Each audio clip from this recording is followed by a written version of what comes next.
Very good students, आज हम बात करेंगे लाइफ इंश्योरेंस पॉलिसी के टैक्सेशन की। एग्जेम्पशन लाइफ इंश्योरेंस पॉलिसी के कॉन्टेक्स्ट में कब मिलता है, क्या एग्जेम्प्ट होता है और वो कौन से सिचुएशंस हैं जब एग्जेम्पशन नहीं मिलता, जब लाइफ इंश्योरेंस पॉलिसी की प्रोसीड्स टैक्सेबल होती हैं। अगर टैक्सेबल होती हैं तो किस हेड में टैक्सेबल होती हैं, टैक्सेबल अमाउंट का कंप्यूटेशन किस तरीके से किया जाता है। अगर टैक्सेबल होती हैं तो क्या टीडीएस उस पर प्रोसीड्स के पे आउट पे डिडक्ट किया जाता है कि नहीं, अगर हाँ तो फिर क्या प्रोविजंस हैं और पैन से रिलेटेड प्रोविजंस क्या हैं। इस तरीके के टैक्स इम्प्लिकेशंस जो हैं लाइफ इंश्योरेंस पॉलिसी के रिलेशन में, वो हम सब देखेंगे और सीखेंगे और जानेंगे अच्छे से इस वीडियो में। ये वीडियो इसलिए बना रहे हैं क्योंकि लाइफ इंश्योरेंस पॉलिसी का टैक्सेशन ऐसा है कि जिसमें मल्टीपल एंगल्स इन्वॉल्व होते हैं, मल्टीपल प्रोविजंस इन्वॉल्व हैं और फाइनेंस एक्ट 23 में मेजर अमेंडमेंट्स भी हुए हैं। तो इसलिए अगर 2024 में मई या नवंबर एग्ज़ाम्स की बात करें या उसके बाद के जो एग्ज़ाम्स हैं उसके कॉन्टेक्स्ट में ये प्रोविजंस इंपॉर्टेंट हो जाते हैं, क्योंकि it is very high likelihood कि कोई ना कोई क्वेश्चन इससे रिलेटेड ज़रूर आए। तो सेक्शन 10(10)D प्रोवाइड करता है एग्जेम्पशन, और एग्जेम्पशन मतलब कि टोटल इनकम में वो आइटम ऑफ इनकम नहीं आएगा तो अल्टीमेटली उस पर टैक्स नहीं लगेगा और उस पर टैक्स लायबिलिटी कोई नहीं बनेगी। लाइफ इंश्योरेंस पॉलिसी के रिलेशन में कोई भी सम अगर रिसीव होता है, including sum allocated by way of bonus, life insurance policy की कोई प्रोसीड्स मिलती हैं, अगर साथ में बोनस का कोई अमाउंट भी मिल रहा है तो वो भी सब मिला जुला के जितना प्रोसीड्स हैं वो एग्जेम्प्ट बन जाता है। और इसका रेलेवेंट सेक्शन है सेक्शन 10(10)D, और ये एग्जेम्पशन एक इंडिविजुअल को मिलता है। तो section 10(10)D basically exemption provide करता है इन रिस्पेक्ट ऑफ एनी सम, कोई भी सम अगर रिसीव हो रहा है अंडर लाइफ इंश्योरेंस पॉलिसी, जिसमें एनी सम जो कि एलोकेट किया हुआ है bye way of bonus, bonus के तौर पे अगर वो सम भी मिलता है तो वो भी एग्जेम्प्ट हो जाता है। तो बेसिकली जो भी प्रोसीड्स होती हैं वो एग्जेम्प्ट हो जाती हैं और एग्जेम्पशन मिलता है सेक्शन 10(10)D में। कुछ सिचुएशंस में एग्जेम्पशन मिलता है, पर कुछ सिचुएशन ऐसी भी हैं जिसमें एग्जेम्पशन नहीं मिलता है। ठीक है, तो लाइफ इंश्योरेंस पॉलिसी मतलब इंश्योरेंस है एक, तो इंश्योरेंस से हम जैसे जनरली समझते हैं कि it is a cover for protection, और क्योंकि लाइफ इंश्योरेंस है तो लाइफ के रिलेशन में ये प्रोटेक्शन का जो है वो कवर है। और लाइफ इंश्योरेंस की एक पॉलिसी इशू होती है, पॉलिसी मतलब एक कॉन्ट्रैक्ट होता है। कॉन्ट्रैक्ट दो पार्टीज़ के बीच में होता है, एक समझ लो इंश्योरर, मतलब मान लो इंश्योरेंस कंपनी है जो कि इंश्योरेंस कवर प्रोवाइड कर रही है, किसको, इंश्योर्ड को, मतलब जिसकी लाइफ को इंश्योर किया जा रहा है। तो इंश्योरर पॉलिसी इशू करती है और एक पर्टिकुलर टर्म के लिए वो पॉलिसी होती है। लाइफ इंश्योरेंस एक पर्टिकुलर पीरियड के लिए होता है, उसको बोलते हैं टर्म ऑफ द पॉलिसी। 1 साल, 2 साल, 3 साल, 5 साल, 10 साल, 15 साल, जो भी as per the policy mentioned है वो टर्म होता है। तो फॉर एग्जांपल अगर एक एग्जांपल लेते हैं कि 10 ईयर्स का टर्म है, तो 10 ईयर्स की policy insurer will issue to the insured, जिसमें इंश्योर्ड की लाइफ को उसमें जो है वो कवर किया गया होगा। और लाइफ इंश्योरेंस पॉलिसी का मतलब ये है कि the life of the insured will remain insured till the period of 10 years which is the term of the policy. इस 10 ईयर्स के दौरान on a periodical basis, say for example every year the insured will pay an amount to the insurer, जिसको हम क्या बोलेंगे, जिसको हम बोलेंगे प्रीमियम, जिसको हम बोलेंगे प्रीमियम। ओके, और कंडीशन ये रहेगी कि 10 साल के अंदर with in the period of the policy, with in the term, अगर इंश्योर्ड की अनफॉर्चुनेट डेथ हो जाती है, क्योंकि लाइफ इंश्योरेंस है तो अनफॉर्चुनेट इवेंट इस केस में क्या रहेगा, डेथ रहेगा। तो अगर इंश्योर्ड की डेथ हो जाती है तो insurer will pay an amount to the insured. अब क्योंकि इंश्योर्ड की डेथ हो गई है तो amount will be pay to the nominee of the insured. ठीक है, और उसको हम बोलेंगे सम एश्योर्ड, सम एश्योर्ड। तो फॉर एग्जांपल अगर हमारे केस में 1 lakh is the sum assured, तो 10 साल के अंदर अगर इंश्योर्ड की डेथ हो जाती है तो insurer will pay sum of 1 lakh to the nominee of the insured. Okay, और लाइफ इंश्योरेंस पॉलिसी को एक्टिव रखने के लिए the insured will need to pay a premium to the insurer on a periodical basis. मान लो हमारे example में अगर एनुअल पेमेंट हो रहा है which is and premium is 1% of the sum assured, तो 1% का मतलब हो गया 1000 रुपीज़। तो 1000 रुपीज़ का पेमेंट इंश्योर्ड हर साल इंश्योरर को करेगा और 10 साल के अंदर अगर अनफॉर्चुनेट डेथ हो जाती है तो insurer will pay 1 lakh rupees to the nominee of the insured, और उसके बाद the policy will come to an end. तो ना तो प्रीमियम देने की ज़रूरत पड़ेगी और ना फिर इंश्योरर को दोबारा सम एश्योर्ड का पेमेंट करने की ज़रूरत पड़ेगी। सर ऐसे केस में क्या होगा कि जब 10 साल के दौरान the insured survives the complete term of the policy, death नहीं होती है और insured survive the complete term of the policy, तो 1000 रुपीज़ के हिसाब से 10 साल का वो प्रीमियम देगा, मतलब टोटल 10,000 रुपीज़ का प्रीमियम दे देगा। और क्योंकि 10 ईयर्स में ही remains alive and that is good news, तो insurer will need not pay the sum assured, insurer को कोई भी पेमेंट नहीं करना पड़ेगा। And after 10 years the policy will come to an end, और इंश्योरर को कोई भी पेमेंट नहीं करना पड़ेगा। ये बेसिकली इस तरीके की जो पॉलिसीज़ होती हैं इनका नेचर क्या होता है, प्योर इंश्योरेंस का नेचर होता है। लाइफ इंश्योरेंस कवर होता है, एक पर्टिकुलर टर्म के लिए होता है, प्रीमियम दिया जाता है पीरियडिकल बेसिस में, और सम एश्योर्ड का पे आउट हो जाता है अगर the event of unfortunate death happens within the term of the policy and the sum is pay to the nominee. इस टाइप की जो पॉलिसी होती हैं उनको हम क्या बोलते हैं, उनको हम बोलते हैं term insurance, term insurance. Okay, term insurance बोलते हैं क्योंकि ये पर्टिकुलर टर्म के लिए होती हैं और इनका नेचर प्योर इंश्योरेंस का जो प्रोटेक्शन होता है, जो कवर होता है, that is the nature of such kind of insurance. अच्छा, कुछ और भी वेरिएशंस होते हैं।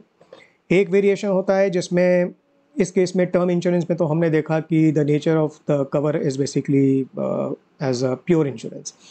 तो कुछ एक पॉलिसीज़ होती हैं जिनका nature is not merely of insurance but the purpose और the nature is also investment.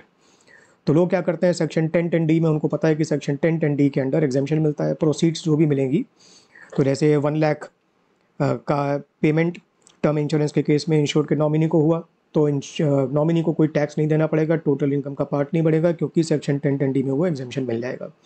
तो लोग क्या सोचते हैं कि लोग सोचते हैं कि चलो ये बढ़िया है, 1010D में एग्जेम्पशन तो मिल रहा है तो इसको इन्वेस्टमेंट की तरीके से भी यूज़ करें, तो जो मैच्योरिटी मतलब after the expiry of this term जो भी हमको पैसा मिलेगा उस पर पूरा एग्जेम्पशन हमको मिल जाएगा।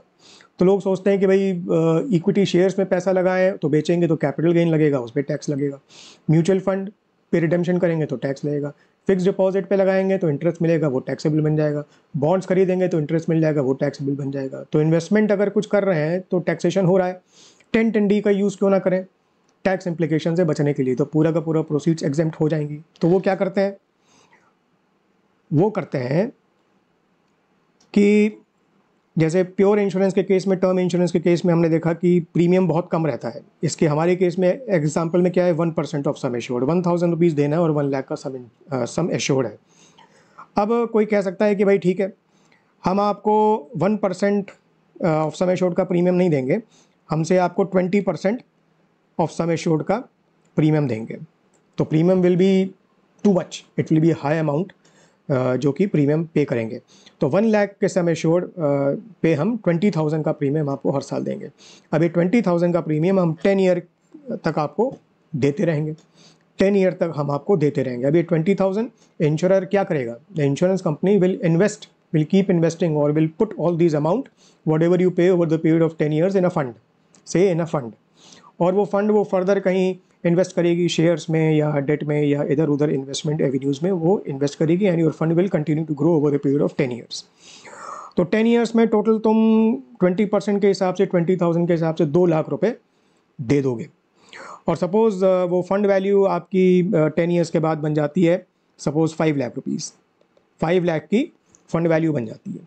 तो 10 ईयर्स का जब टर्म खत्म होगा तो इंश्योरर विल पे you back the fund value, तो आपको क्या मिलेगा, आपको 5 लाख की ये फंड वैल्यू मिल जाएगी।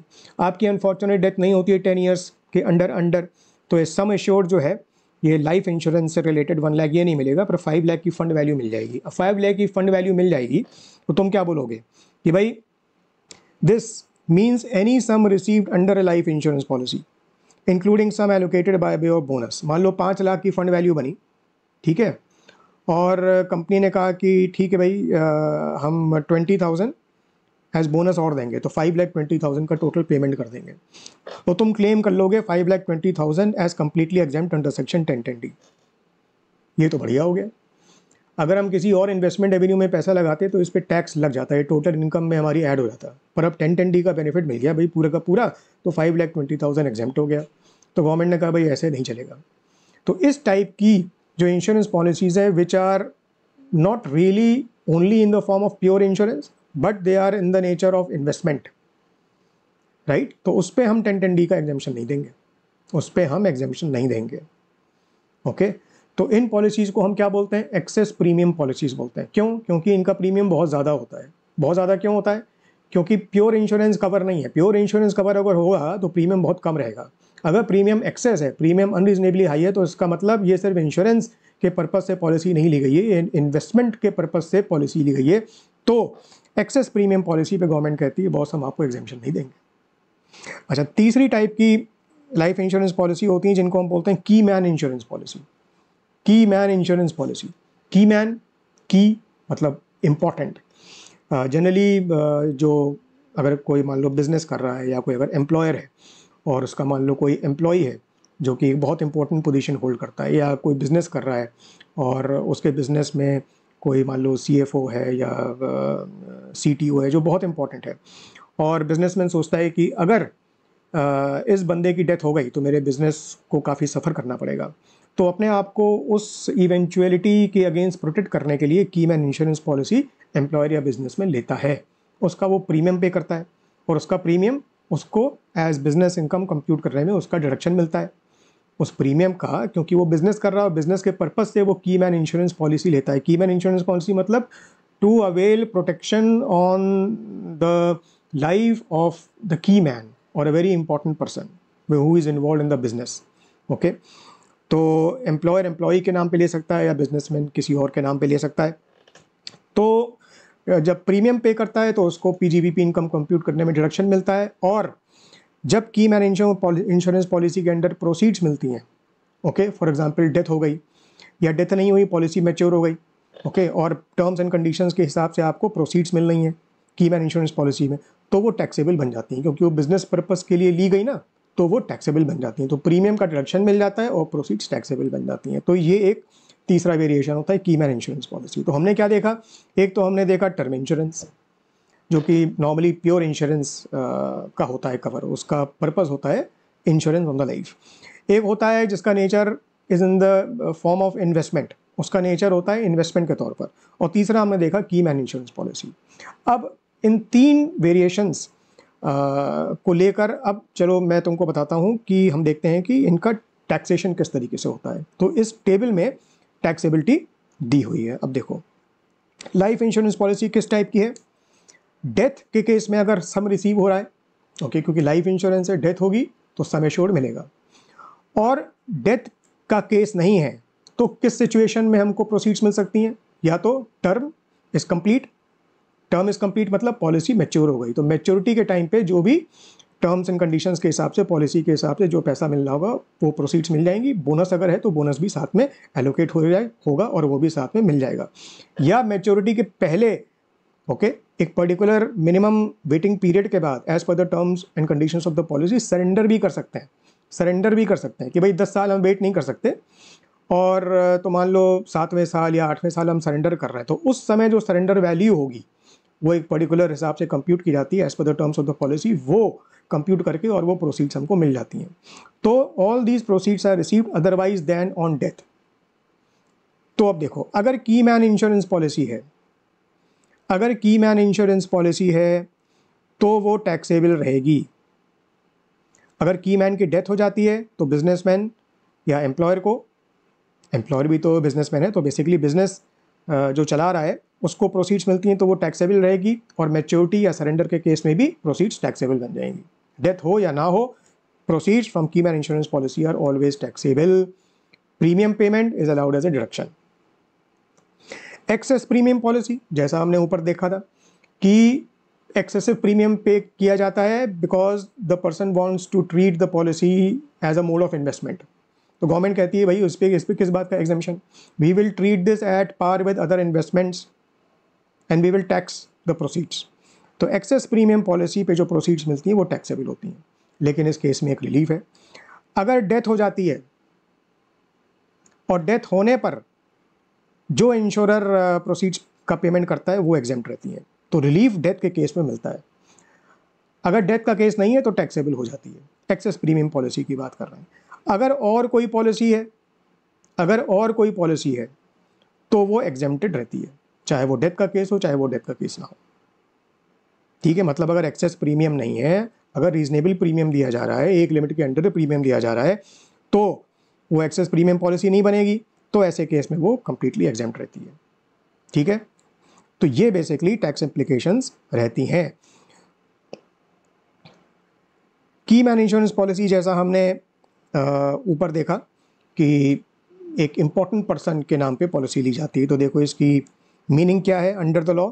It is a life insurance policy taken by a person on the life of an employee और a person connected in any manner with his business. या तो एम्प्लॉय हो सकता है या कोई और भी पर्सन हो सकता है connected with his business. Generally एक बहुत इंपॉर्टेंट पर्सन जो है उसकी लाइफ पे जो है वो की मैन इंश्योरेंस पॉलिसी ली जाती है। अच्छा, की मैन इंश्योरेंस पॉलिसी हम किसी को असाइन भी कर सकते हैं। जैसे मैंने की मैन इंश्योरेंस पॉलिसी परचेज करी, अब मैं इस पॉलिसी के राइट्स ओनरशिप को असाइन मतलब उसको ट्रांसफ़र भी कर सकता हूँ किसी और को, राइट। तो it include such policy assign to a person at any time during its term with or without consideration. तो की मैन इंश्योरेंस पॉलिसी की प्रोसीड्स टैक्सेबल रहती हैं और प्रीमियम का डिडक्शन मिलता है बिजनेस इनकम कंप्यूट करते समय। तो ये तो हो गई की मैन इंश्योरेंस पॉलिसी की बात। चाहे डेथ पे हो या डेथ पे ना हो, ये टैक्सेबल बनी रहती है। दूसरा सिचुएशन होता है एक्सेस प्रीमियम पॉलिसी। ओके, मतलब the person is trying to use the policy as a mode of investment. ऐसे केस में डेथ के केस में तो एग्जेम्प्ट रहेगी, पर अगर डेथ का केस नहीं है तो प्रोसीड्स टैक्सेबल बन जाती हैं। 1010D का एग्जेम्पशन नहीं मिलता। और अगर कोई और पॉलिसी है तो एग्जेम्प्ट रहती है, भले ही डेथ हो या डेथ ना हो। तो क्वेश्चन आता है, सर ये एक्सेस प्रीमियम पॉलिसी किसको बोलते हैं? एक्सेस प्रीमियम पॉलिसी किसको बोलते हैं? तो एक्सेस प्रीमियम पॉलिसी हम उस पॉलिसी को बोलते हैं जब any of the following conditions is satisfied. Condition 1 और कंडीशन 2 और बोथ कंडीशन 1 एंड 2। ठीक, कंडीशन 1 क्या है? कंडीशन 1 ये है कि प्रीमियम एक सम एश्योर्ड के एक पर्टिकुलर लिमिट के अंडर होना चाहिए, उससे ज़्यादा नहीं होना चाहिए। अगर उससे ज़्यादा होगा तो माना जाएगा कि वो एक्सेस प्रीमियम है और फिर एग्जेम्पशन विड्रॉ कर लिया जाएगा, एग्जेम्पशन नहीं मिलेगा। तो premium payable for any of the policy years, किसी भी पॉलिसी ईयर में, कोई भी पॉलिसी ईयर हो, सारे पॉलिसी ईयर्स की बात नहीं कर रहे, अगर किसी एक में भी हो गया तो भी, for any of the policy year exceeds a prescribe percentage of some assured. Sum assured का एक परसेंटेज है, उससे ज़्यादा प्रीमियम का अमाउंट नहीं होना चाहिए किसी भी पॉलिसी ईयर में। और वो परसेंटेज क्या है वो देखो, ये इस टेबल में दिया हुआ है। वो डिपेंड करता है date of issue of policy, policy कब इशू हुई है, और ये परसेंटेजेस दिए हुए हैं। और ये percentage applies to any of the policy year. ये any of the policy year क्यों है? क्योंकि to avoid withdrawal of exemption आप मैनिपुलेट कर सकते हैं प्रीमियम को कि भाई मान लो 10% की लिमिट है सम एश्योर्ड की। ओके, तो तुमने एक साल तो मान लो तुमने 10 साल का टर्म है और तुमने 9 साल तक मान लो 12% का प्रीमियम दे रहे हो, 12% ऑफ सम एश्योर्ड, और एक साल तुमने उसको कर दिया 10%।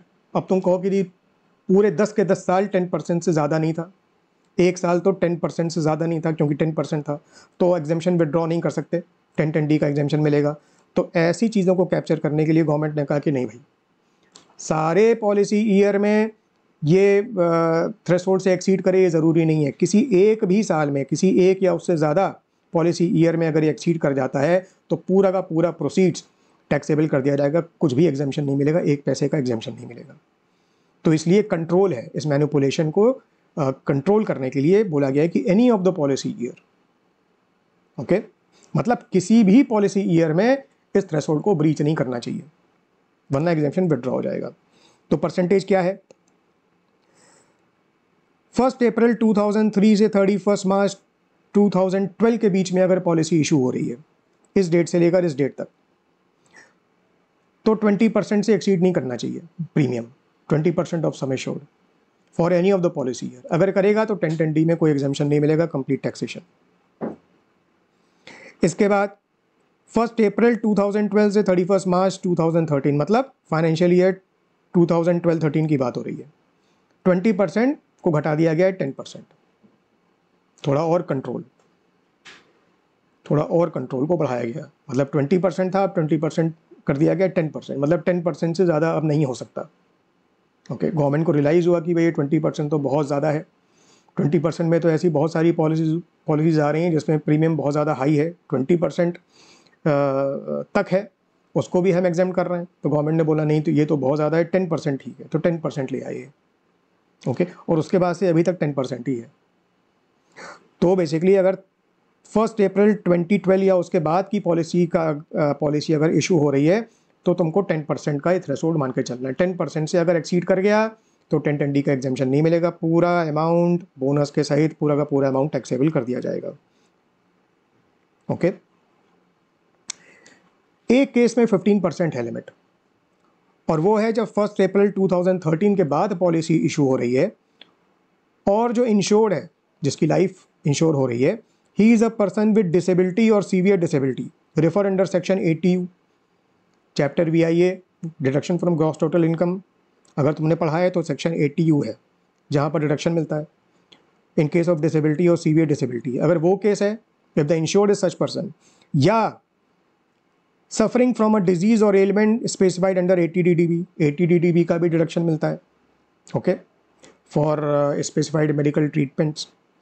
तो ऐसे केस में अगर डिजीज़ और एलिमेंट 80DDB में है और ऐसा पर्सन अगर इंश्योर्ड है तो ये 10% की बजाय लिमिट रहेगी 15%। 15% क्यों? क्योंकि the person suffers from a particular disease और एलिमेंट, या द पर्सन इज डिसेबल्ड, तो इंश्योरेंस कंपनी का रिस्क थोड़ा सा ज़्यादा रहता है as compare to a normal person, तो प्रीमियम वो थोड़ा सा ज़्यादा चार्ज करते हैं। तो गवर्नमेंट को रियलाइज़ हुआ कि अगर हम 10% रखते हैं तो बहुत सारे केसेस में तो प्रीमियम 10% से ज़्यादा इंश्योरेंस कंपनी सेट करेंगी, तो इन बेचारे लोगों को तो 1010D का कभी एग्जेम्पशन मिल ही नहीं पाएगा। बहुत केसेस में तो एग्जेम्पशन कर्टेल हो जाएगा क्योंकि 10% को ब्रीच कर जाएंगे। तो गवर्नमेंट ने as a matter of relaxation, as a matter of relief, इन लोगों के लिए where such persons are insured, ये 10% बढ़ा दिया है 15%, बाकी सभी के लिए 10% है। और 31 मार्च 2012, 1 अप्रैल 2003 से 31 मार्च 2012 था तो सबके लिए 20% था। ठीक, तो इस दौरान सबके लिए 20% था अगर पॉलिसी का इश्यू डेट ये है, और इसके बाद सबके लिए 10% है। लेकिन 80U और 80DDB में अगर इंश्योर्ड कवर है तो 10% की बजाय 15% है अगर पॉलिसी 1 अप्रैल 2013 या उसके बाद इशू करी गई है। समझ में आ गया? अब देखो, ये जो परसेंटेज हमको अप्लाई करना है वो सम एश्योर्ड पे अप्लाई करना है, सम एश्योर्ड पे अप्लाई करना है। लेकिन सम एश्योर्ड जब हम कंप्यूट करेंगे तब उसमें दो चीज़ें हम इंक्लूड नहीं करेंगे। It does not include what? Premiums agreed to be returned. Okay, कई बार क्या होता है कि आपने प्रीमियम पे किया और पॉलिसी का ऐसा टर्म है कि टर्म ख़त्म होने के बाद, मैच्योरिटी के बाद, प्रीमियम पूरे के पूरे आपको वापस पे कर दिए जाएंगे, प्रीमियम आपको रिटर्न कर दिए जाएंगे। तो ऐसे केस में जो प्रीमियम आपने पे की और वो आपको रिटर्न किए जा रहे हैं वो सम एश्योर्ड का पार्ट नहीं बनेंगे। ओके, मतलब you can not increase the sum assured by this amount. Government का ऑब्जेक्टिव क्या है कि सम एश्योर्ड को तुम बढ़ाओगे तो बढ़े हुए सम एश्योर्ड पे ये परसेंटेज लगाओगे, तो तुम अपना प्रीमियम का जो थ्रेशोल्ड अमाउंट है वो बढ़ा दोगे। ये गवर्नमेंट को मंजूर नहीं है। गवर्नमेंट कहती है बॉस हम एडिक्वेट कंट्रोल लगाएंगे प्रोविजंस में, तो 10% 15% का जो ये थ्रेशोल्ड है ये सम एश्योर्ड पे तुम लगाओगे, और सम एश्योर्ड में प्रीमियम अगर रिटर्न हो रहे हैं तो वो इंक्लूड नहीं करोगे। दूसरा, सम एश्योर्ड के अलावा जैसा मैंने पहले बताया कि बोनस या कुछ और benefit over and above the sum assured भी मिल सकता है, तो वो भी तुम ऐड नहीं करोगे, वो भी तुम ऐड नहीं करोगे। इसका मतलब कि जो प्योर सम एश्योर्ड है बस वही तुमको चेक करना है, उसी पे परसेंटेज अप्लाई होगा। अगर प्रीमियम एग्री किए जा रहे हैं कि भाई वो बाद में जो है वो प्रीमियम विल बी रिटर्न, तो वो तुम इंक्लूड नहीं करोगे सम एश्योर्ड में। और कोई अगर बेनिफिट है जो सम एश्योर्ड के अलावा है तो वो भी तुम ऐड नहीं करोगे। तो प्योर सम एश्योर्ड तुम कंसिडर करोगे और उस पर ये परसेंटेज लगाओगे और फिर देखोगे कि एक्सेस प्रीमियम पॉलिसी है कि नहीं। अब ये देखो कि पॉलिसीज इशूड ऑन और आफ्टर 1 अप्रैल 2012, इसकी बात नहीं हो रही है, इसकी बात हो रही है। इसमें सम एश्योर्ड क्या है? It is the minimum sum assured. ये देखो यहाँ तो सम एश्योर्ड था, पर यहाँ देखो यहाँ minimum minimum minimum sum assured. Minimum sum assured मतलब कि 10 ईयर की पॉलिसी है फॉर एग्जांपल, तो मैनिपुलेट भी कर सकते हैं। द पार्टीज कैन मैनिपुलेट कि भाई सम एश्योर्ड को वेरी करो, सम एश्योर्ड को मॉडिफाई करो, कभी बढ़ाओ कभी कम कर दो, कभी बढ़ाओ कभी कम कर दो, और फिर तुम कहो कि जो सबसे ज़्यादा जो सम एश्योर्ड है, जो मैक्सिमम सम एश्योर्ड है या जो एवरेज सम एश्योर्ड है, उस पर हमें परसेंटेज लगाएंगे। नहीं भाई, ऐसा नहीं चलेगा। गवर्नमेंट ने कहा कि सम एश्योर्ड हम मिनिमम रखेंगे, मतलब they are trying to put controls कि तुम मैनिपुलेट ना कर पाओ, सम एश्योर्ड को बढ़ा ना पाओ, ठीक है। इसलिए उन्होंने कहा कि any of the policy year में चेक करेंगे। फिर उन्होंने कहा कि हम मिनिमम सम एश्योर्ड पे ये परसेंटेज तुमको लगाना है। 10 साल पूरा जो टर्म है, 10 साल का हमारे केस में, हमारे एग्जाम्पल में, या कोई भी जो टर्म हो उसमें देखो कि मिनिमम सम एश्योर्ड क्या रहा है किसी भी साल में, उस पर यह परसेंटेज लगाओ और फिर देखो कि एक्सेस प्रीमियम पॉलिसी है कि नहीं।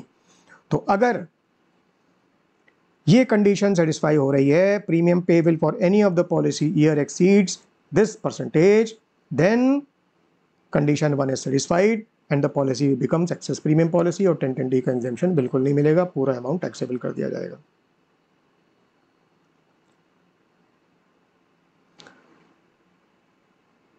या फिर कंडीशन 1 कंडीशन 2 सेटिस्फाई होनी चाहिए। कंडीशन 2 क्या है? पॉलिसी इज इशूड, ये फाइनेंस एक्ट 2023 में अमेंडमेंट आया, इसलिए पॉलिसी इज इशूड ऑन और आफ्टर 1 अप्रैल 2023, प्रीवियस ईयर 23, 24 और आफ्टर, क्योंकि फाइनेंस एक्ट 2023 से अमेंडमेंट आया ना, तो this is the cut off date. इसके पहले अगर पॉलिसी इशू हुई है तो कंडीशन 2 नहीं लगेगी, सिर्फ कंडीशन 1 चेक करनी पड़ेगी। लेकिन अगर ऑन और आफ्टर 1 अप्रैल 2023 पॉलिसी इशू हुई है तो कंडीशन 1 भी चेक करो, कंडीशन 2 भी चेक करो। समझ में आ गया? तो पॉलिसी इज इशूड ऑन और आफ्टर 1 अप्रैल 2023 एंड दूसरी condition, premium payable for any of the policy year, बिल्कुल ऐसे ही जैसे यहाँ पर any of the policy year है, यहाँ भी any of the policy year है, is more than 5 lakh rupees. यहाँ पर एक परसेंटेज को एक्सीड नहीं करना चाहिए और यहाँ 5 लाख को एक्सीड नहीं करना चाहिए, मतलब यहाँ एक परसेंटेज है, यहाँ पर एक एब्सोल्यूट अमाउंट है। कंडीशन 1 और कंडीशन 2 में ये फर्क है कि any of the policy year, any of the policy year ये तो सेम है। कंडीशन 1 में प्रिस्क्राइब परसेंटेज से एक्सीड नहीं करना चाहिए, कंडीशन 2 में 5 लाख से एक्सीड नहीं करना चाहिए। कंडीशन 2 तभी एप्लीकेबल होगी जब पॉलिसी ऑन और आफ्टर 1 अप्रैल 2023 इशू हो रही है, उसके पहले की अगर डेट है तो कंडीशन 2 एप्लीकेबल नहीं होगी, सिर्फ कंडीशन 1 चेक करनी पड़ेगी। ठीक है। कई केसेस में हम देखते हैं कि individual multiple insurance policies purchase कर लेते हैं, एक ही नहीं, 2 हैं, 3 हैं, 4 हैं, 5 होती हैं किसी के पास। ओके, क्योंकि अगर आइडिया है कि हमको as a mode of investment use करना है, तो टेंडेंसी होती है ना कि बहुत, अगर मान लो प्योर लाइफ इंश्योरेंस ही चाहिए तो आदमी एक बहुत है, मल्टीपल क्यों लेगा। पर अगर इन्वेस्टमेंट के तौर पर यूज़ करना है तो आदमी की टेंडेंसी होती है कि भाई 2 लो, 3 लो, 4 लो, क्योंकि सभी कुछ एग्जेम्प्ट होगा जब प्रोसीड्स मिलेंगी 1010D में। तो मल्टीपल पॉलिसीज़ के केस में ये कंडीशन 2 किस तरीके से अप्लाई होगी, ये 5 लाख का जो थ्रेशोल्ड है हम किस तरीके से देखेंगे। और मल्टीपल पॉलिसीज़ कौन सी, जो कि 1 अप्रैल 2023 या उसके बाद इशू हो रही है, क्योंकि अगर कोई पॉलिसी इस डेट के पहले इशू हो रही है तो कंडीशन 2 तो लगेगी नहीं ना। तो कंडीशन 2 हमको उन मल्टीपल पॉलिसीज़ के कॉन्टेक्स्ट में चेक करनी है जो पॉलिसीज़ इस डेट या इसके बाद इशू हो रही हैं। ओके, तो ऐसी पॉलिसीज़ को हमको इकट्ठा करके क्या देखना है, ऐसी पॉलिसीज़ को हमको इकट्ठा करके देखना है कि अगर मोर देन 1 पॉलिसी के लिए प्रीमियम का पेमेंट किया जा रहा है जो कि ऑन और आफ्टर 1 अप्रैल 2023 इशू हो रही हैं, तो 1010D का एग्जेम्पशन किन पॉलिसीज़ के लिए मिलेगा, सारी पॉलिसीज़ के लिए कि किसी के लिए भी नहीं, या कुछ के लिए मिलेगा कुछ के लिए नहीं मिलेगा। उन्हीं पॉलिसीज़ के लिए मिलेगा जिनका एग्रीगेट प्रीमियम का अमाउंट 5 लाख से ज़्यादा नहीं है in any of the policy years. सबका टर्म देखो और पॉलिसी ईयर्स में मल्टीपल पॉलिसीज़ का प्रीमियम पे हो रहा है, और एग्रीगेट जिनका 5 लाख तक है, 5 लाख से ज़्यादा नहीं, जिनका एग्रीगेट 5 लाख तक है उनका एग्जेम्पशन मिल जाएगा, बाकी का एग्जेम्पशन नहीं मिलेगा, बाकी का एग्जेम्पशन नहीं मिलेगा। तो पॉलिसी 1, 2, 3 ये हैं, ठीक है। और एक का प्रीमियम है 1 लाख, एक का प्रीमियम है 3 लाख, एक का प्रीमियम है 6 लाख। तो अगर 1 2 3 तीनों का तो एग्जाम्शन नहीं मिलेगा, क्योंकि 3 + 1 + 6 10 लाख हो गया, तो 5 लाख से एक्सीड कर रहा है, तो तीनों का तो नहीं मिलेगा। ओके, 1 + 3 का भी नहीं मिलेगा क्योंकि 7 लाख हो रहा है, 2 + 3 का भी नहीं मिलेगा क्योंकि 9 लाख हो रहा है, 1 + 2 का एग्जाम्शन मिल जाएगा क्योंकि 3 + 1 4 लाख, जो 5 लाख से एक्सीड नहीं कर रहा है, तो एग्रीगेट 5 लाख से एक्सीड नहीं कर रहा है, तो 1 और 2 की जो प्रोसीड्स हैं वो एग्जाम्प्ट हो जाएंगी, 3 की प्रोसीड्स टैक्सेबल हो जाएंगी। इस तरीके से ये प्रिंसिपल वर्कआउट करता है। कुछ एग्जाम्पल्स भी देखेंगे बाद में तो और क्लियरली समझ में आ जाएगा। ठीक है, अच्छा, जीएसटी की अगर बात करें, जीएसटी में क्या होता है कि प्रीमियम पे जीएसटी भी लगता है। तो कंडीशन 2 में 1 अप्रैल 2023 या उसके बाद पॉलिसी इशू हो रही है और 5 लाख से एक्सीड नहीं करना चाहिए, तो 5 लाख से क्या एक्सीड नहीं करना चाहिए? प्रीमियम एक्सीड नहीं करना चाहिए। प्रीमियम में जीएसटी इंक्लूड करोगे कि नहीं? मान लो प्रीमियम 5 लाख का है और मान लो जीएसटी 4.5% है, तो प्रीमियम लगा के बन जाता है 5,22,500। अगर जीएसटी इंक्लूड करोगे तो 5 लाख से एक्सीड कर जाता है, 1010D का एग्जाम्शन गया। अगर जीएसटी इंक्लूड नहीं करते हो तो ये 5 लाख ही रहेगा, मतलब एग्जाम्शन मिलेगा। तो क्या पोजीशन है? पोजीशन ये है कि premium will be exclusive of the amount of GST payable on such premium. तो जीएसटी को इंक्लूड किए बिना तुमको प्रीमियम चेक करना है कि वो 5 लाख की थ्रेशोल्ड को क्रॉस कर रहा है कि नहीं कर रहा है। ठीक, टर्म लाइफ इंश्योरेंस, वीडियो के शुरू में हमने देखा था टर्म लाइफ इंश्योरेंस, ये देखो टर्म इंश्योरेंस हमने देखा था। ओके, तो टर्म इंश्योरेंस में अगर कोई सम मिलता है दैट इज एग्जेम्प्ट, क्योंकि वो एक्सेस प्रीमियम पॉलिसी नहीं है और कीमैन इंश्योरेंस पॉलिसी नहीं है। ठीक है, this is exempt irrespective of the amount of premium payable in respect of such policy. Absolute amount premium का कुछ भी हो, और इसलिए क्योंकि ये एग्जेम्प्ट रहती हैं, इसलिए इनका premium is not counted for checking the 5 lakh threshold under condition 2 above. Okay, अगर मल्टीपल पॉलिसीज हैं और उसमें एक टर्म इंश्योरेंस पॉलिसी है, तो उसका जो है वो प्रीमियम इस 5 लाख के एग्रीगेट को जो हम मल्टीपल पॉलिसीज के केस में निकालते हैं वो कंसिडर नहीं किया जाएगा। टर्म लाइफ इंश्योरेंस हम पहले ही देख चुके हैं। Term life insurance, it is a policy where the sum assured is only paid to the nominee in case of death of the person insured during the term of the policy. हमारे example में 10 year का term था, 10 year के अंदर unfortunate death हो गई तो sum assured nominee को मिल जाएगा डेथ के केस में, और अगर सर्वाइव कर जाता है वो पूरा 10 ईयर का पीरियड इंश्योर्ड तो किसी को कुछ नहीं मिलेगा। No amount is paid to anyone if the insured person survives the policy tenure. ऐसी पॉलिसी को हम बोलते हैं, क्या बोलते हैं? Term life insurance policy. और इसका एग्जेम्पशन रहता है 1010D में irrespective of the amount of premium, और इसका प्रीमियम फिर 5 लाख के एग्रीगेट को निकालने के लिए हम ऐड नहीं करते हैं क्योंकि ये पॉलिसी ही एग्जेम्प्ट है।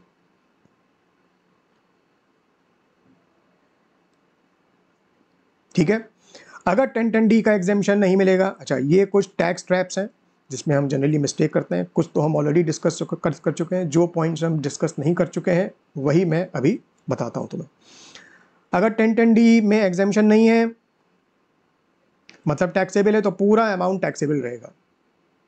ऐसा नहीं बोल सकते कि जी 10% का थ्रेशोल्ड है और 20% हमने प्रीमियम दिया है, तो जो एक्सेस 10% है उससे एट्रीब्यूटेबल जो प्रोसीड्स हैं बस उसी को टैक्स करो, बाकी एग्जाम कर दो। ऐसे नहीं चलता है। अगर 10% के बजाय 10.1% भी प्रीमियम रहा तो पूरा का पूरा प्रोसीड्स, चाहे वो 1 लाख हो, चाहे वो 1 करोड़ हो, चाहे वो 10 करोड़ हो, पूरा का पूरा टैक्सेबल बन जाएगा, एक पैसा एग्जाम नहीं होगा। ठीक है, अच्छा हम आगे देखेंगे इस वीडियो में कि ग्रॉस टोटल इनकम से जब हम टोटल इनकम निकालते हैं तो हम डिडक्शन प्रोवाइड करते हैं चैप्टर VIA में, उसमें 80C के अंडर हम डिडक्शन प्रोवाइड करते हैं।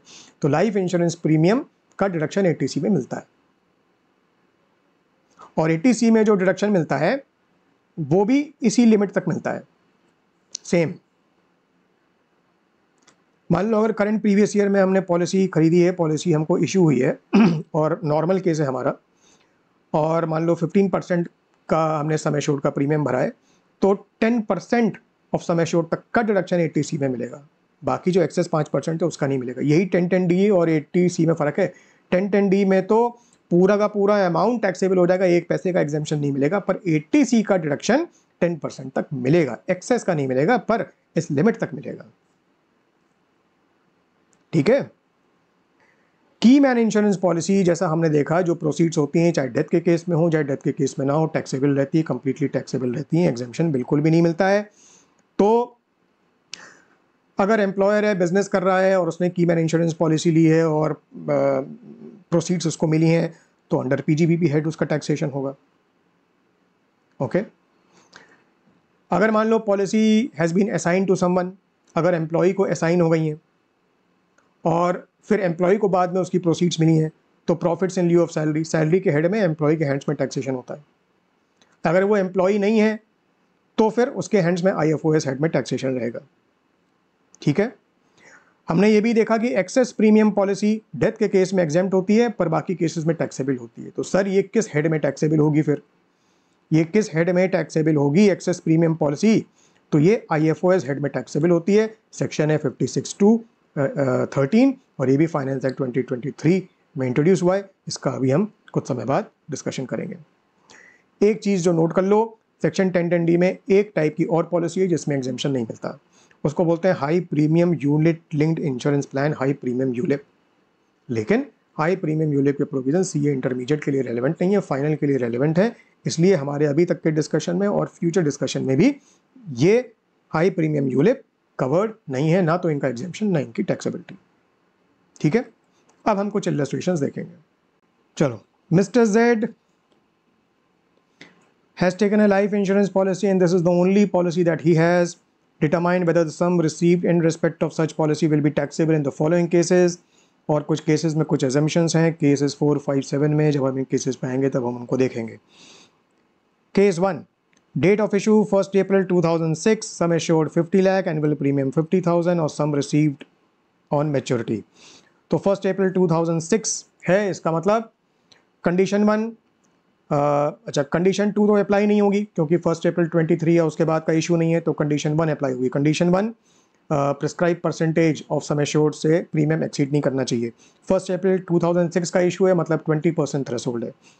तो 50 लाख का 20%, 1 लाख से ज़्यादा प्रीमियम नहीं है, तो कंडीशन 1 मीट नहीं हो रही है, कंडीशन 2 भी मीट नहीं हो रही है। इसका मतलब 10(10)(d) का एग्जेम्पशन मिलेगा क्योंकि पॉलिसी एक्सेस प्रीमियम पॉलिसी नहीं है।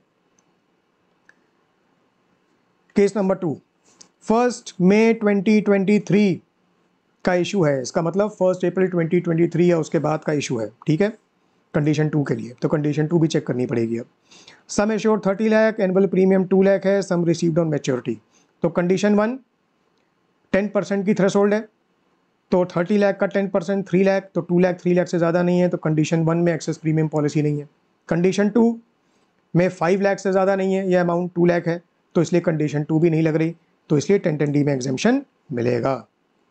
सिचुएशन 3, 1 May 2023, मतलब कंडीशन 2 भी अब चेक करनी पड़ेगी। 15 lakh sum assured, 2 lakh annual premium. तो 15 लाख कंडीशन 1 में 15 लाख का 10% प्रीमियम का थ्रेशोल्ड है, उससे ज़्यादा एक्सीड नहीं करना चाहिए प्रीमियम। 1.5 और ये 2 लाख है, मतलब 10% से एक्सीड कर रहा है, कंडीशन 1 मीट हो रही है। कंडीशन 2 मीट नहीं हो रही है क्योंकि 2 लाख 5 लाख से ज़्यादा नहीं है, पर क्योंकि कंडीशन 1 में एक्सेस प्रीमियम पॉलिसी बन रही है, तो इसलिए 10(10)(d) का एग्जेम्पशन नहीं मिलेगा। सिचुएशन 4, 1 May 2023, मतलब कंडीशन 2 भी चेक करनी पड़ेगी। 50 लाख सम एश्योर्ड पे 6 लाख का एनुअल प्रीमियम है। ओके, कंडीशन 1 में क्या रहेगा? अच्छा, ये केस 4 है, केस 4 में मॉडिफिकेशन क्या है? Assume that in cases 4 and 5 insured is a person with disability refer under section 80U। तो केस 4 में 80U का केस है, इसका मतलब 15% का जो एनहांस लिमिट है प्रीमियम की वो लगेगी। तो 15% 50,000 का 50 लाख का 7.5 लाख, 6 लाख 7.5 लाख से ज़्यादा नहीं है, तो कंडीशन 1 मीट नहीं हो रही है, लेकिन कंडीशन 2 मीट हो रही है क्योंकि 1 April 2023 या उसके बाद की डेट ऑफ इशू है और 5 लाख से ज़्यादा का प्रीमियम है, तो इसलिए 10(10)(d) का एग्जेम्पशन नंबर 4 केस में नहीं मिलेगा। ठीक है, केस नंबर 5 में भी दिया हुआ है कि 80U का केस है, तो 15% की प्रीमियम लिमिट है। ये 1 May 2021 मतलब 1 April 2023 के पहले की डेट ऑफ इशू है, इसलिए कंडीशन 2 नहीं लगेगी, सिर्फ कंडीशन 1 चेक करो। और 15% की यहाँ लिमिट है क्योंकि 80U का केस है, तो 50 लाख का 15% 7.5 6 लाख उससे कम है, तो कंडीशन 1 मीट नहीं हो रही, कंडीशन 2 मीट नहीं हो रही, तो इसलिए 10(10)(d) का एग्जेम्पशन मिलेगा। 6th, 1 मई 2023 मतलब कंडीशन 2 भी चेक करनी पड़ेगी, और 50 लाख और 10% का प्रीमियम का थ्रेशोल्ड लगेगा जो कि 5 लाख है, और ये 6 लाख 5 लाख से ज़्यादा है, तो इसलिए कंडीशन 1 में एक्सेस प्रीमियम पॉलिसी बन रही है। कंडीशन 2 में भी बन रही है क्योंकि 1 अप्रैल 2023 है, उसके बाद का डेट ऑफ इशू है और 5 लाख से ज़्यादा प्रीमियम है, तो कंडीशन 1 कंडीशन 2 दोनों ही सेटिस्फाई होनी है। लेकिन क्योंकि डेथ का केस है और नॉमिनी ने प्रोसीज रिसीव किए हुए हैं, तो एक्सेस प्रीमियम पॉलिसी होने के बावजूद एग्जेम्पशन मिलेगा, 1010D में टैक्सेबिलिटी नहीं बनेगी। केस नंबर 7 में सीधा देखो, case in case 7 the policy is a keyman insurance policy. Keyman insurance policy देखते ही सीधा लिख देना है कि भाई ये टैक्सेबल रहेगा, बाकी प्लस माइनस कुछ दिमाग लगाने की जरूरत नहीं है, टैक्सेबल बन जाएगा क्योंकि कीमैन इंश्योरेंस पॉलिसी है। ठीक है, अब मल्टीपल पॉलिसीज के केस में कुछ एग्जांपल्स देखते हैं। Determine whether consideration received under life insurance policies by Mr. Z would be exempt under section 1010D in the following situations. Policies referred below are the only policies which Mr. Z has. अब ये कुछ situations दी हुई हैं, अब इसमें हमें देखना है, मल्टीपल पॉलिसीज़ का केस है और exemption excess premium policy, keyman insurance policy है नहीं, तो हमको क्या देखना है कि एक्सेस प्रीमियम पॉलिसी है कि नहीं। कंडीशन 1 और कंडीशन 2 हमको देखनी है। अब जब हम सिचुएशंस को नोट डाउन करेंगे तो हम एक चीज़ पाएंगे सब में कि कंडीशन 1 सब में मीट हो रही है, because premium payable is not more than 10% of sum assured for any of the policy year, तो कंडीशन 1 सब में बाय डिफ़ॉल्ट मीट हो रही है। तो हमें सारी सिचुएशन में सिर्फ कंडीशन 2 चेक करनी है। So what is left to be checked is whether the premium threshold of 5 lakh is breached so as to qualify the policy issued on और आफ्टर 1 अप्रैल 2023, क्योंकि इसके पहले कि अगर पॉलिसी इशू हो रही है तो कंडीशन 2 भी नहीं लगेगी, तो कंडीशन 2 उन्हीं मल्टीपल पॉलिसीज में लगेगी विच आर इशूड ऑन और आफ्टर 1 अप्रैल 2023। तो हमको सिर्फ देखना है कि 5 लाख की थ्रेशोल्ड ब्रीच हो रही है कि नहीं, अगर हो रही है तो वो एक्सेस प्रीमियम पॉलिसी बन जाएगी जो कि एग्जेम्प्ट नहीं रहेगी। तो मल्टीपल पॉलिसीज़ के केस में हमने क्या सीखा था, हमने ये सीखा था कि मल्टीपल पॉलिसीज़ के केस में अगर प्रीमियम मोर देन 1 पॉलिसी के लिए पे किया जा रहा है और वो पॉलिसीज़ 1 अप्रैल 2023 या उसके बाद इशू हो रही हैं, तो 1010D का एग्जेम्पशन सिर्फ उन्हीं पॉलिसीज़ के लिए मिलेगा जिनका aggregate amount of premium does not exceed 5 lakh in any of the policy years. ठीक, तो इस प्रोविज़न के बेसिस पर देखते हैं कि क्या पोजीशन बनेगी सिचुएशन 1 में। सिचुएशन 1 में पॉलिसी ए और पॉलिसी बी, दो पॉलिसीज़ हैं, दोनों 1 अप्रैल 2023 को इश्यू हुई हैं, मतलब कंडीशन 2 चेक करनी पड़ेगी। अच्छा, कंडीशन 1 ऑलरेडी मीट हो रही है, ध्यान रखना, तो इसलिए सिर्फ कंडीशन 2 चेक करनी पड़ेगी। और एनुअल प्रीमियम इसका 4,50,000 है, इसका 5,50,000 है, सम एश्योर्ड ये है, और consideration received on this date on maturity इतना दिया हुआ है। हमें एनुअल प्रीमियम चेक करना है, और अगर हम ए और बी दोनों का एग्रीगेट करें तो 5 लाख से एक्सीड करता है, तो ए और बी दोनों का तो एग्जेम्पशन नहीं मिलेगा। बी का केवल अगर हम देखें तो नहीं मिलेगा क्योंकि 5 लाख से एक्सीड कर रहा है, ए का 5 लाख से एक्सीड नहीं कर रहा है, तो ए एग्जेम्प्ट रहेगी, ए एग्जेम्प्ट रहेगी और बी टैक्सेबल रहेगी। सिचुएशन 2 में 3 पॉलिसीज हैं, ए बी और सी। ठीक है, डेट ऑफ इशू तीनों में 1 अप्रैल 2023 है, तो कंडीशन 2 अप्लाई हो जाएगी। एनुअल प्रीमियम 1 लाख, 3 लाख 56 लाख है, और ये सम एश्योर्ड है और ये कंसिडरेशन रिसीव्ड ऑन मैच्योरिटी है। अब ए बी और सी तीनों का तो एग्जेम्पशन नहीं मिलेगा भैया, क्योंकि तीनों का अगर एग्रीगेट लो तो 5 लाख से एक्सीड कर जाता है, 5 लाख से एक्सीड कर जाता है। सी का 5 लाख से एक्सीड कर रहा है तो इसका तो नहीं मिलेगा।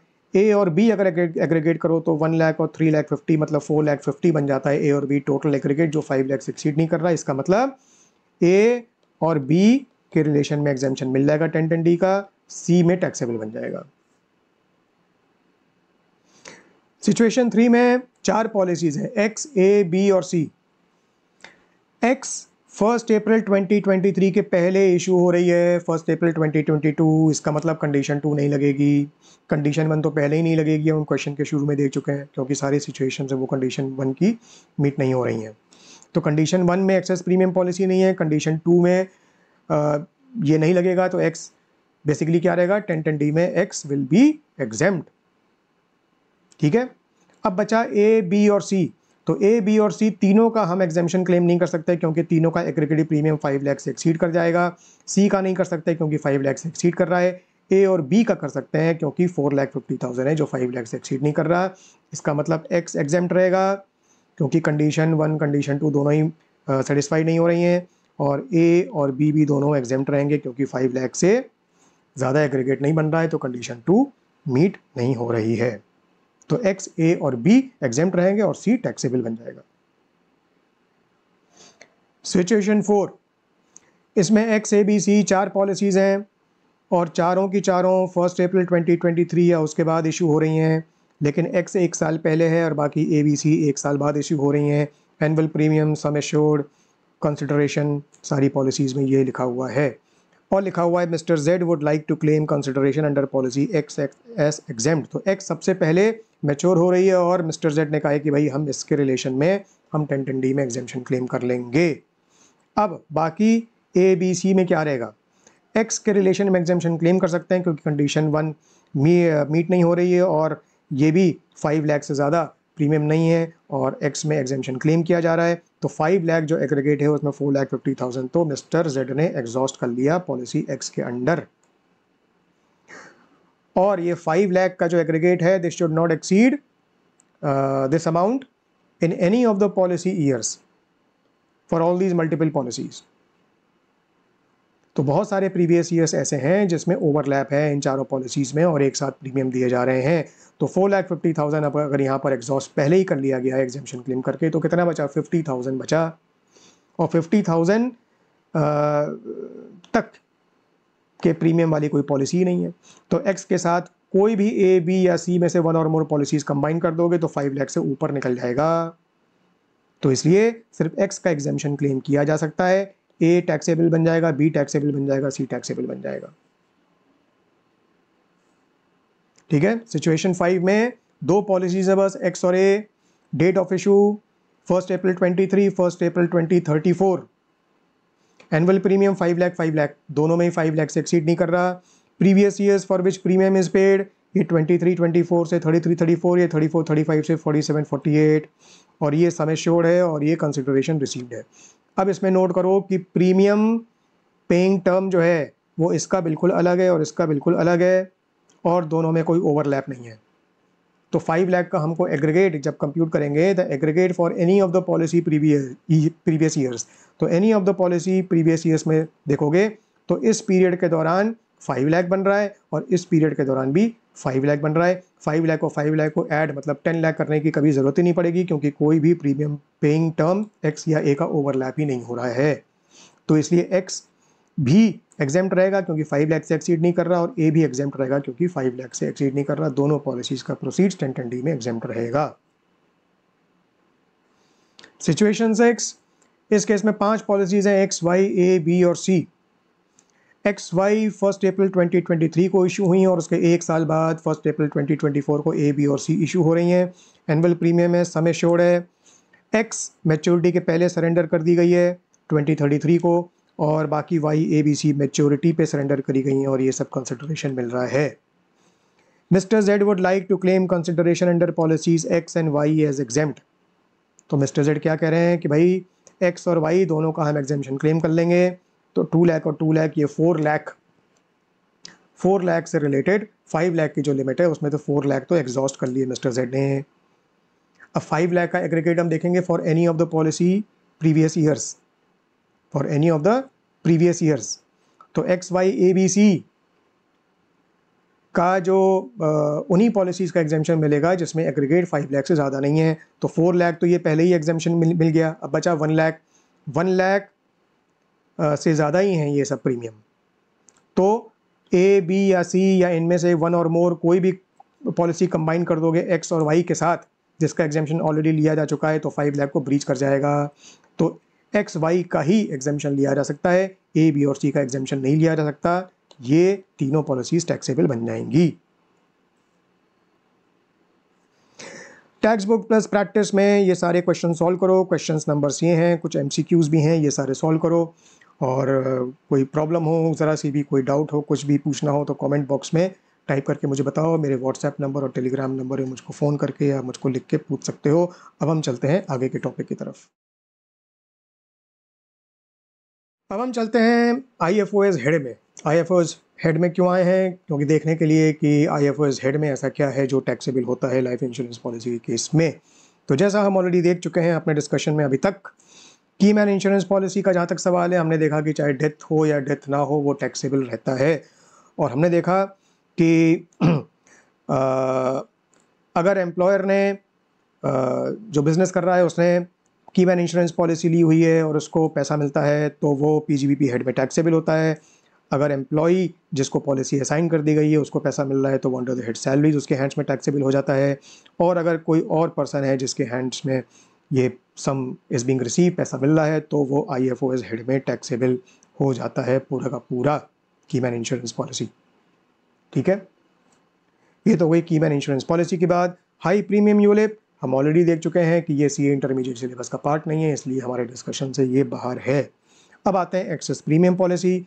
हमने अपने डिस्कशन में क्या देखा? एक्सेस प्रीमियम पॉलिसी टैक्सेबल रहती है, डेथ के केस में एग्जेम्पशन मिलता है, डेथ का केस नहीं है तो टैक्सेबल रहती है, 1020 का एग्जेम्पशन नहीं मिलता। और फिर ऐसे केस में टैक्सेशन होता है under the head IFOS under the section 56(2)(13) और इसलिए हम यहाँ पर आईएफओएस चैप्टर में आए हैं। Any sum which is received, including amount allocated by way of bonus under an excess premium policy, which is not exempt under 1010D, is taxable under the head IFOS और उसका computation होता है as per the manner prescribed under Rule 11 UACA। दो situations हो सकती हैं। Situation 1 में sum is received for the first time under the policy during the previous year, इसको हम बोलते हैं first previous year। First time under the policy, policy का टर्म खत्म हो गया, पॉलिसी मैच्योर हो गई, मैच्योरिटी पे प्रोसीड्स मिल रही हैं, पहली बार मिल रही हैं, सिचुएशन 1 में वो आ जाएगा। या मान लो पॉलिसी मैच्योर नहीं हुई है पर बीच में कभी as per the terms of the policy surrender करने पर सरेंडर वैल्यू मिल गई है, प्रोसीड्स मिल रही हैं, तो वो भी फर्स्ट टाइम माना जाएगा। ठीक है, तो ऐसे केस में क्या रहता है? इनकम कैसे टैक्सेबल करते हैं? Income taxable in the first previous year क्या मानी जाएगी? A minus B, A minus B. Okay, A क्या रहेगा? Sum or the aggregate of sum received under the policy during the first previous year. उस first previous year में जितना proceeds हमको जो सम मिल रहा है वो ए। एग्रीगेट क्यों? क्योंकि मल्टीपल टाइम्स, मान लो कई बार सरेंडर किया हुआ है, 2 बार 3 बार, मल्टीपल टाइम्स, तो सबका एग्रीगेट मतलब उस प्रीवियस ईयर में जितना हमको सम मिला है। Okay, including amount allocated by way of bonus, वो बन गया ए। अब ए एज सच पूरा का पूरा टैक्सेबल नहीं होगा क्योंकि वो तो ग्रॉस अमाउंट है। हमको क्या टैक्स करना है? इनकम। इनकम के लिए हमको एक्सपेंसेस माइनस करने पड़ते हैं। इस केस में एक्सपेंसेस क्या होंगे? जो प्रीमियम पे किया गया है वो तुम्हारा एक्सपेंस हुआ कि नहीं? तो in receipt minus expenses is equal to income. तो इनकम कंप्यूट करने के लिए जो रिसीट है वो तो बन गई ए, सम रिसीव्ड, और बी एक्सपेंस मतलब जो प्रीमियम पे किया है उसको माइनस करोगे तब निकलेगी इनकम, वो आईएफओएस में जाके ऐड हो जाएगी। ठीक है, तो बी में क्या माइनस करेंगे? Aggregate of premium paid during the term of the policy till the date of receipt of sum in the first previous year. First previous year में जो सम रिसीव हुआ है उस डेट तक, पॉलिसी इशू होने से लेकर उस डेट तक जितना का जितना आपने प्रीमियम पे कर दिया उस सब का एग्रीगेट, उस सब का टोटल उठा के माइनस कर दो, ए माइनस बी, ये बन गई इनकम और ये आईएफओएस में टैक्सेबल हो जाएगी अंडर सेक्शन 56(2)(13)। लेकिन वो प्रीमियम का वो पार्ट तुम माइनस नहीं करोगे that has been claimed as deduction under any other provision of the act। वो इसका पार्ट नहीं बनेगा, मतलब वो माइनस नहीं करोगे। तो प्रीमियम का डिडक्शन किस प्रोविजन में तुम क्लेम कर सकते हो? Section 80C। तो सेक्शन 80C में पहले तुम क्लेम कर चुके हो डिडक्शन। ठीक है, तुम पहले अगर डिडक्शन क्लेम कर चुके हो तो वो अमाउंट तुम फिर से यहां पर डिडक्ट नहीं कर सकते, डबल बेनिफिट नहीं ले सकते। इसलिए जो 80C में डिडक्शन क्लेम कर चुके हो वो यहां से तुम निकाल दोगे और बाकी का जो प्रीमियम का अमाउंट है वो यहां से माइनस कर दोगे। इसको दूसरे तरीके से देखो तो इसका नेट इफेक्ट क्या रहा? इसका नेट इफेक्ट ये रहा कि जो 80C का तुम पहले डिडक्शन क्लेम कर चुके हो वो इन इफेक्ट अब रिवर्स किया जा रहा है, इस साल रिवर्स किया जा रहा है, राइट? ये एक तरीका है देखने का। तो हमको क्या करना है? पहले जितना सम मिला या मल्टीपल टाइम्स मिला तो सबका एग्रीगेट फर्स्ट प्रीवियस ईयर में वो बन गया ए, और जितना प्रीमियम अभी तक पे किया हुआ है वो बन गया बी। पर इसमें जो 80C का डिडक्शन जिस एक्सटेंट तक लिया गया है प्रीमियम का वो हटा दो अमाउंट, बाकी जो बचा बस उतना ही माइनस करना है। तो ए माइनस बी जब करोगे वो बन जाएगा income under the head taxable under the head IFOS। Situation 2 में वो सम कवर्ड है which is receive under the policy during the previous year subsequent to the first previous year, मतलब इसके बाद, इसको बोलते हैं हम सब्सिक्वेंट प्रीवियस ईयर। ओके, मान लो बीच में सरेंडर तुमने किया, कुछ पैसा मिला, वो फर्स्ट प्रीवियस ईयर बन गया। फिर मैच्योरिटी आ गई, ओके, उसमें कुछ पैसा मिला तो वो सब्सिक्वेंट प्रीवियस ईयर बन गया। या मान लो फर्स्ट प्रीवियस ईयर में पहली बार सरेंडर किया, फिर किसी आगे के किसी प्रीवियस ईयर में फिर दोबारा पार्शियल सरेंडर किया तुमने, ओके, तो वहाँ भी तुमको पैसा मिला तो वो सब्सिक्वेंट प्रीवियस ईयर हो गया। और फिर मैच्योरिटी के टाइम पे फिर तुमको बैलेंस जो है वो पैसा मिल गया तो वो भी सब्सिक्वेंट प्रीवियस ईयर हुआ। तो पहला previous year first previous year और बाकी के जो प्रीवियस ईयर्स हैं वो सब्सिक्वेंट प्रीवियस ईयर्स। तो इनमें income taxable in the subsequent previous year, इसमें कैसे कंप्यूटेशन करेंगे, सेम स्टाइल। इसमें भी सब्सिक्वेंट प्रीवियस ईयर में जितना सम तुमको रिसीव हो रहा है या मल्टीपल टाइम्स रिसीव हो रहा है तो उनका एग्रीगेट वो निकाल लो। तो जितना पूरा का टोटल सम तुमको रिसीव हुआ है वो बन गया सी। उसमें से क्या माइनस करोगे, जितना एग्रीगेट प्रीमियम दिया है तुमने till the date of receipt of sum in the subsequent previous year, वो माइनस कर दोगे, सी माइनस डी बन जाएगी इनकम। लेकिन जैसे हमने सिचुएशन 1 में किया था वैसे हम सिचुएशन 2 में करेंगे। क्या करेंगे, प्रीमियम में हम वो अमाउंट इंक्लूड नहीं करेंगे जिसका 80C में तुमने डिडक्शन लिया हुआ है, और जो प्रीमियम का अमाउंट तुम ऑलरेडी यहाँ पर सिचुएशन 1 में पहले माइनस कर चुके हो वो दोबारा यहाँ माइनस थोड़ी ना करोगे, तो इसलिए उसको भी यहाँ से निकाल दोगे। ठीक है, तो इसका मैचिंग कर दो और इसका मैचिंग कर दो। तो डी में सब्सिक्वेंट प्रीवियस ईयर में जो तुम माइनस करोगे वो प्रीमियम जितना पे किया हुआ है, लेकिन 80C वाला जो अमाउंट है वो निकाल दो, और जो ऑलरेडी यहाँ पर माइनस कर चुके हो वो भी निकाल दो। जो बचा हुआ प्रीमियम अमाउंट है वो यहाँ पर माइनस कर दो, तो सी माइनस डी इनकम बन जाएगी under the head taxable under the head IFOS।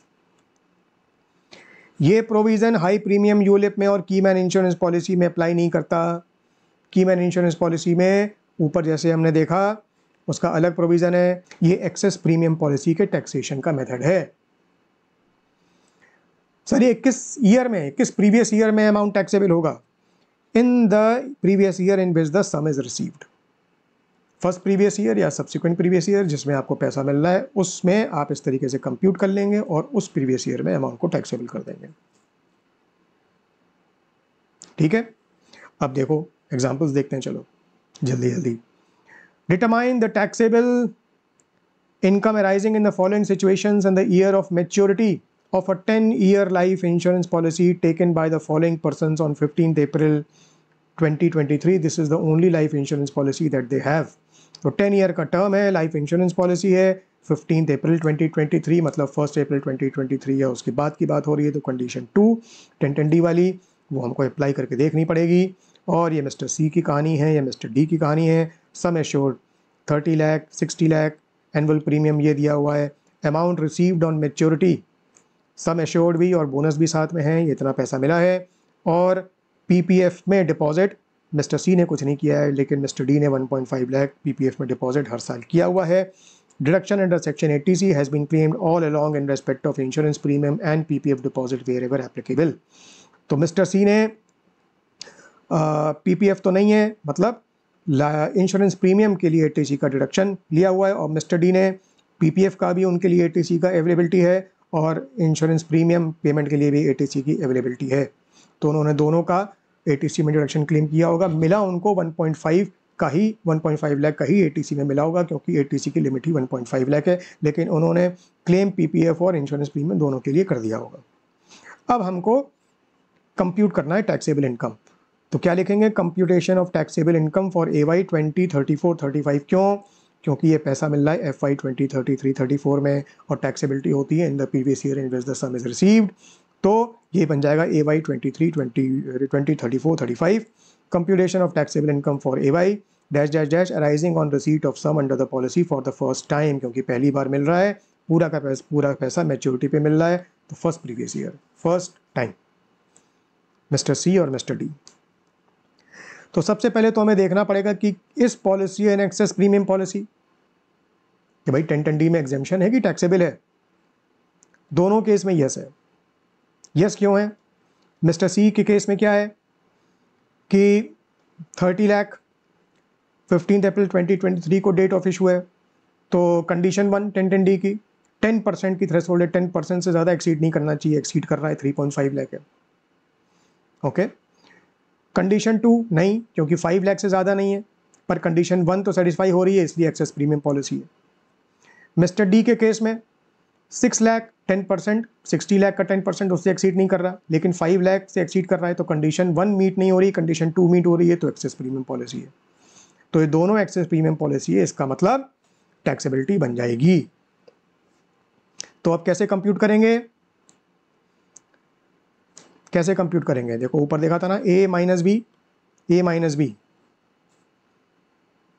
तो sum received under the policy, ये हो गया A, sum received under the policy 37 lakh और 65 lakh. Okay. B aggregate of premium paid during the term of the policy till the date of receipt of sum. कितना premium हमने total दिया? 10 साल तक premium दिया 3.5 लाख के हिसाब से और 6 लाख के हिसाब से, 35 लाख और 60 लाख। अब इसमें से जो हमने 80C का प्रीमियम जो क्लेम किया है एज अ डिडक्शन, वो हमको हटाना पड़ेगा। तो 80C का हमने कितना क्लेम किया? मिस्टर सी के केस में PPF तो है ही नहीं, तो पूरा 1.5 लाख का 80C में डिडक्शन मिल गया होगा। 3.5 लाख प्रीमियम पे 1.5 लाख का 80C मिल गया होगा हर साल, और 10 साल तक इन्होंने लिया है, तो total 10 years into 1.5 lakh 15 lakh का 80C मिल गया होगा। तो 80C को निकाल के एग्रीगेट प्रीमियम कितना बना? 35 लाख माइनस 15 लाख या 20 लाख बन गया। तो 37 लाख माइनस 20 लाख, ए माइनस बी, ये बन जाएगा 17 लाख, ये बन जाएगा taxable amount under the head IFOS। ठीक है, समझ में आ गया?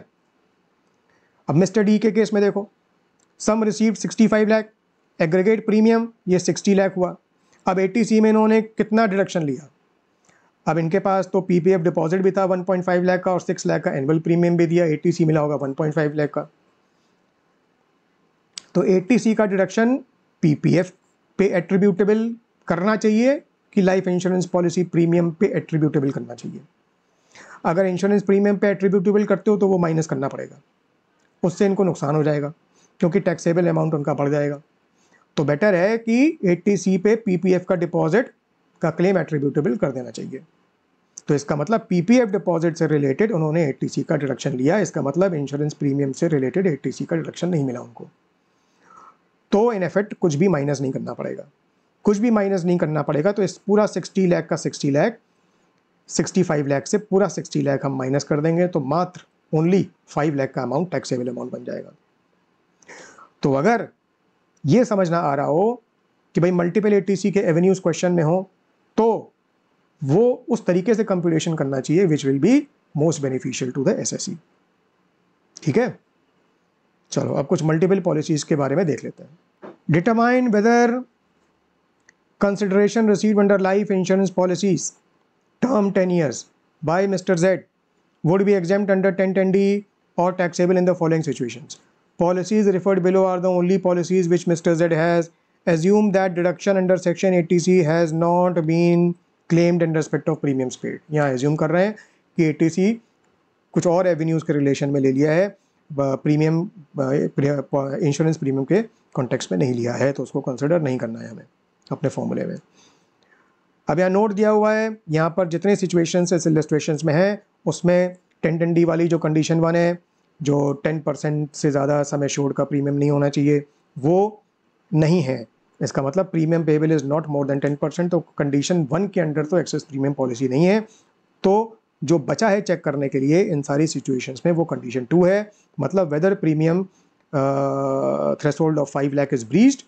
और अगर ऐसा है तो फिर उन पॉलिसीज़ के केस में जो कि ऑन और आफ्टर 1 अप्रैल 2023 इशू हुई हैं वो एक्सेस प्रीमियम पॉलिसी बन जाएंगी और एग्जेम्पशन नहीं मिलेगा, टैक्सेबल बन जाएंगी।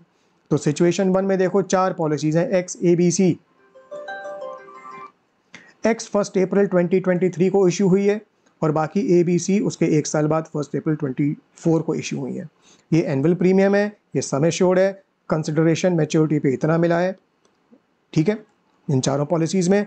और दिया गया है mister Z would like to claim consideration under policy X exempt. Policy X सबसे पहले मैच्योर हो रही है, मिस्टर जेड ने कहा कि भाई मुझे इस पे एग्जाम्पशन चाहिए, तो ये तो बन गई सीधे सीधे एग्जाम्प्ट। ये सारी 1 अप्रैल 2023 या उसके बाद के इशू डेट है, तो कंडीशन 2 सबके केस में हमको चेक करनी पड़ेंगी। मल्टीपल पॉलिसीज़ हैं तो उन्हीं पॉलिसीज़ का एग्जाम्पशन मिलेगा जिनके प्रीमियम का aggregate in any of the policy years 5 lakh से ज़्यादा नहीं है, 5 लाख तक है। तो 2,50,000 का ये तो मिस्टर जेड ने यहाँ पर एग्जॉस्ट कर लिया। अब कितना बचा? अब 2,50,000 का और बचा। तो ए बी सी को अगर देखो तो एक्स ए बी सी ये सारा तो एग्जाम्प्ट नहीं हो सकता क्योंकि 5 लाख से ब्रीच हो जाएगा। एक्स और सी भी नहीं हो सकता, 5 लाख से ऊपर निकल जाएगा। एक्स ए बी भी नहीं हो सकता, एक्स और ए हो सकता है या एक्स और बी हो सकता है, दोनों ही ऑप्शंस में 5 लाख से एक्सीड नहीं करेगा। तो या तो X plus A exemption claim कर सकता है मिस्टर जेड या X plus B exemption claim कर सकता है, दो ही ऑप्शन है। अब डिसाइड करना पड़ेगा इसमें कौन सा ऑप्शन बेनिफिशियल रहेगा। तो जब ऐसा सवाल हो और जब एक से ज़्यादा, जब 2 या उससे ज़्यादा ऑप्शंस दिखाई दे रहे हों, तो हमको फिर एस्टिमेशन करना चाहिए कि जब सम रिसीव्ड होगा तो फिर उन कॉम्बिनेशंस में कितना अमाउंट टैक्सेबल बन जाएगा IFOS के अंडर सेक्शन 56(2)(13। और लॉजिकली अगर हम देखें तो जिस कॉम्बिनेशन में सबसे ज़्यादा टैक्सेबिलिटी बनेगी, अगर उस कॉम्बिनेशन को एग्जेम्प्ट क्लेम कर लें तो वो सबसे ज़्यादा बेनिफिशियल रहेगा SSC के लिए, ठीक। तो हमको X और A का कंप्यूटेशन, हमको A और B दोनों के केस में IFOS का कंप्यूटेशन करके देख लेना पड़ेगा क्योंकि X तो ऑलरेडी एग्जाम्पशन क्लेम कर चुका है। अब डिसाइड करना है कि भाई A को एग्जाम्पशन में एग्जाम्पशन क्लेम करें या B में क्लेम करें। तो computation of taxable income arising on receipt of sum under the policy for the first time, A का कंप्यूट कर लो, बी का कंप्यूट कर लो, जो क्वेश्चन में डिटेल दी हुई है उसके हिसाब से। सम रिसीव्ड ये हो गया, aggregate of premium paid 10 years तक इतना हो गया, ETC का क्वेश्चन में दिया हुआ है कि क्लेम नहीं किया हुआ है तो उसको लेना नहीं है। तो टैक्सेबल अमाउंट क्या बन जाएगा? This minus this. तो पॉलिसी ए के केस में 4 लाख बन जाएगा, पॉलिसी बी के केस में 12 लाख बन जाएगा। तो पॉलिसी बी के केस में ज़्यादा टैक्सेबल अमाउंट बन रहा है, तो अगर पॉलिसी बी को एग्जाम्प क्लेम कर ले तो वो बेनिफिशियल रहेगा मिस्टर जेड के लिए। तो पॉलिसी ए को हमको एग्जाम्पशन क्लेम नहीं करना चाहिए, तो एक्स तो ऑलरेडी क्लेम किया हुआ है एग्जाम्प्ट, पॉलिसी बी को हमको एग्जाम्प्ट क्लेम करना चाहिए। तो एक्स एंड बी को हमको एग्जाम्पशन क्लेम कर लेना चाहिए। तो इस तरीके से तुमको जब ऐसे ऑप्शंस दिखाई दें कॉम्बिनेशन के, तो फिर IFOS के अंडर तुम देख लो कि एस्टिमेटेड टैक्सेबिलिटी क्या रहेगी और जिस कॉम्बिनेशन में सबसे ज़्यादा टैक्सेबिलिटी रहेगी उसको एग्जाम्पशन क्लेम कर लो, वो बेनिफिशियल रहेगा और एक अप्रोप्रिएट नोट डाल दो। सिचुएशन 2 में आते हैं, इसमें X A B C 4 policies हैं। 1 अप्रैल 2023 को एक्स इशू है और ए बी सी उसके 1 साल बाद इशू हुई हैं। एनुअल प्रीमियम है, सम एश्योर्ड है और फिर कंसिडरेशन ये मिला है। Mister Z would not like to claim consideration under policy X exempt. तो इस केस में मिस्टर जेड बोल रहे हैं कि भाई मुझे एग्जेम्पशन क्लेम नहीं करना है, मतलब इसको टैक्सेबल रखना है, मैं टैक्स पे कर दूंगा। तो एक्स तो एग्जेम्प्ट नहीं हुई। अब बची ए बी सी। ए बी सी में देखना है कि मिस्टर जेड किस 1 और मोर पॉलिसीज में एग्जेम्पशन क्लेम कर सकते हैं। तो ए बी और सी तीनों नहीं कर सकते क्योंकि 5 लाख से एक्सीड कर जाएगा एग्रीगेट प्रीमियम। तो या तो बी और सी कर सकते हैं 4,50,000, ए और सी कर सकते हैं, ठीक है, और ए और बी भी कर सकते हैं। 3 कॉम्बिनेशन बन रहा है। तो फिर हमें क्या करना चाहिए? IFOS में देख लेना चाहिए कि ए के केस में कितना टैक्सेबल बनेगा रिसीट पे, बी के केस में कितना और सी के केस में कितना। ऐसे ही कंप्यूट कर लो policy A B C, sum received निकाल लो, एग्रीगेट प्रीमियम 10 ईयर्स तक जितना दिया है वो, ATC कुछ है नहीं, तो सीधा सीधा this minus this, this minus this, this minus this, इतना निकल जाएगा taxable amount.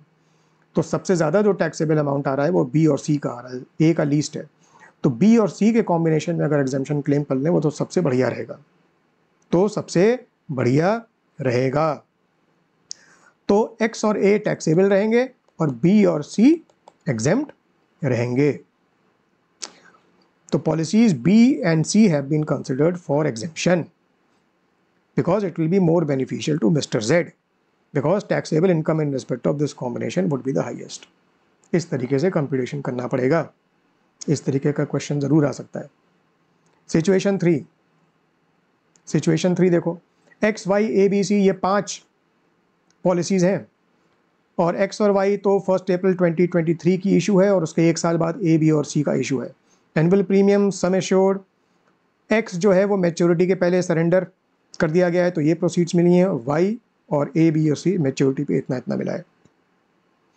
Mister Z would not like to claim exemption for policy X but would like to claim exemption for policy Y. तो mister Z ने कहा ये तो exempt कर दो और ये टैक्सेबल कर दो। अब क्वेश्चन बचा कि बाकी ए बी सी का क्या करें। ओके, तो ये सभी 1 अप्रैल 2023 या उसके बाद का इशू है। तो वाई का तो एग्जेम्पशन क्लेम कर लिया, मतलब 2 लाख जो है वो 5 लाख में से एग्जॉस्ट हो गया, बचा 3 लाख। तो इसका मतलब वाई और ए कर सकते हैं या वाई और बी कर सकते हैं। सी का क्योंकि 6 लाख है, 5 लाख से ज़्यादा है तो सी तो एग्जेम्प्ट नहीं होगा, वो भी टैक्सेबल बन जाएगा, टैक्सेबल। तो वाई और ए या वाई और बी, तो ए और बी का फिर ऐसे ही IFOS में एस्टिमेशन कर लो कि टैक्सेबल अमाउंट क्या बनेगा। जैसे पहले किया था उसी के हिसाब से कंप्यूट करो। तो ए का 4 लाख बनेगा, बी का 6 लाख बनेगा, तो बी का ज़्यादा टैक्सेबल अमाउंट बन रहा है, बी को एज एग्जेम्पशन क्लेम कर लो, ए को मत करो। तो बी को एग्जेम्पशन क्लेम कर लो, ए को मत करो। तो बेसिकली वाई और बी को एग्जेम्प्ट क्लेम कर लो। अब एक सब्सिक्वेंट ईयर में जो रिसीट हो रही है उसका हम देख लेते हैं कि किस तरीके से कंप्यूटेशन करना पड़ेगा। Rohit has purchase a life insurance policy on 1 मई 2023, तो 1 अप्रैल या उसके बाद का डेट ऑफ इशू है, having a term of 15 years, sum assured of rupees 1.5 crore and annual premium of rupees 6 lakh. He would claim deduction under section 80C in respect of payment of premiums under this policy। 80C का deduction लेगा वो। As per terms of the policy, he will receive 30% of sum assured at the end of 5th year, 30% at the end of 10th year, and the balance on maturity. Bonus भी मिलेगा। Bonus to be paid on maturity is estimated to be 10% of sum assured. This is the only life insurance policy that Rohit would possess. Determine the sum that will be taxable in his hands. तो सबसे पहले तो बताओ कि 10(10D) में exemption मिलेगा कि नहीं मिलेगा। कंडीशन 1 कंडीशन 2 दोनों देखो। प्रीमियम कितना है? प्रीमियम 6 लाख है, सम एश्योर्ड 1.5 CR है, 10% की कंडीशन 1 में लिमिट रहेगी, ओके, जो कि 15 लाख होना चाहिए था, 6 लाख तो उससे कम है, तो इसलिए premium payable for any of the policy year is not more than 10% of some assured. तो कंडीशन 1 तो मीट नहीं हो रही। कंडीशन 2 देखते हैं। कंडीशन 2 में 5 लाख से एक्सीड कर रहा है 6 लाख, तो एक्सेस प्रीमियम पॉलिसी बन जाएगी। 10(10D) का एग्जेम्पशन नहीं मिलेगा, टैक्सेबिलिटी हो जाएगी IFOS में अंडर सेक्शन 56(2)(13), जिसका computation as under computation of taxable income arising on receipt of sums under the policy. ये फर्स्ट ईयर, ये सब्सिक्वेंट ईयर, ये सब्सिक्वेंट ईयर, ठीक। 3 पे आउट्स हो रहे हैं। फर्स्ट पे आउट हो रहा है at the end of 5th year, previous year 28-29। Second at the end of 10th year, previous year 20-33-34, and balance on maturity previous year 38-39। First pay out, second pay out, final पे out. अब A क्या रहेगा? सबसे पहला क्या निकालेंगे? Sum receive under the policy during the previous year. 30% दिया हुआ है, सॉरी 30% और बैलेंस, मतलब 30%, 30%, 40%। तो 30% 45 लाख किसका? 1.5 ईयर का। 45 लाख 30% फिर, और बाकी 40% मतलब 60 लाख, और साथ में बोनस भी मिलेगा मैच्योरिटी पे जो कि 10% है ना ऑफ सम एश्योर्ड, तो 15 लाख आ गया। तो टोटल 60 + 15 लाख या 75 लाख मिलेगा। ये तो हो गया पैरामीटर नंबर ए।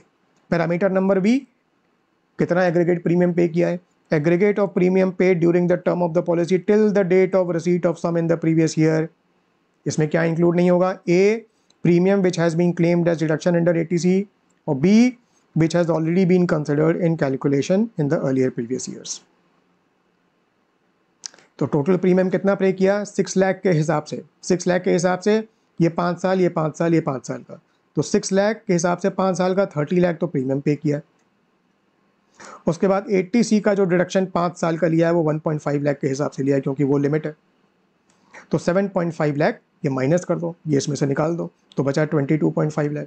तो 45 लाख माइनस 22.5 लाख, ये बन गया टैक्सेबल अमाउंट 22.5 लाख। ऐसे ही सेकंड पे आउट में सम रिसीव्ड ये है और सेम सिचुएशन यहाँ रहेगी, क्योंकि 5 साल का 6 लाख के हिसाब से 30 लाख का प्रीमियम पे किया है और 7.5 लाख का टोटल एटीसी का डिडक्शन माइनस करके इतना आ गया 45 minus 22.5 is equal to 22.5। Final पे आउट में 75 लाख तो ये रहा, 6 लाख 5 ईयर्स का 30 लाख का प्रीमियम ये आ गया और एटीसी का 7.5 लाख का टोटल हो गया डिडक्शन, तो टोटल 22.5 लाख आ गया। 75 लाख माइनस 22.5 लाख 52.5 लाख, इतना टैक्सेबल बन जाएगा। तो इन 3 प्रीवियस ईयर्स में इतना इतना टैक्सेबल बन जाएगा। ये देखो टैक्स बुक प्लस प्रैक्टिस में ये क्वेश्चंस हैं, इनको सॉल्व करो, कोई डाउट हो क्वेश्चन हो मुझे रीच आउट करो, ठीक है। चलो अब आगे बढ़ते हैं। अब हम चलते हैं deduction from gross total income.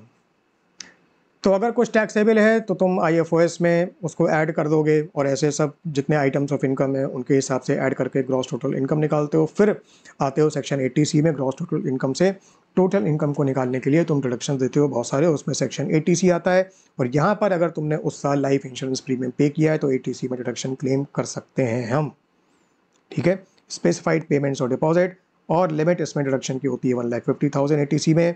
Life insurance premium का हम डिडक्शन क्लेम कर सकते हैं, लेकिन कंडीशन ये है कि इंश्योर्ड मतलब insurance should be on the life of self, या तो खुद की जो SSC है, या स्पाउस हस्बैंड या वाइफ, या फिर एनी चाइल्ड, ओके। माइनर है, मेजर है, गर्ल है, बॉय है, उससे मतलब नहीं है, एनी चाइल्ड।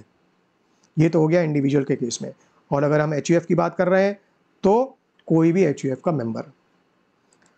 तो इंश्योरेंस अगर इनके लिए है तो इंश्योरेंस प्रीमियम जो पेमेंट है उसका हम डिडक्शन क्लेम कर सकते हैं। और इसमें भी वही प्रीमियम के परसेंटेज की सम एश्योर्ड का जो परसेंटेज है वो प्रीमियम की लिमिट है which will be allowed as a deduction, वो हम अभी देखते हैं। और एक लॉक इन पीरियड भी 2 साल का है, वो भी अभी हम देखते हैं। तो जो डिडक्शन मिलेगा ATC में वो अनलिमिटेड नहीं है, उसकी भी एक लिमिट है। और ये लिमिट बेसिकली एग्जैक्टली सेम है जो हमने 1010D की टेबल में देखी थी। Date of issue of policy, ये सारे डिटेल्स भी सेम है। और deduction under section 80C, premium paid up to 20%, 10%, 15%, 10%, okay. और वहाँ भी हमने देखा था कि sum assured minimum sum assured रहेगा, वो भी यहाँ पर है।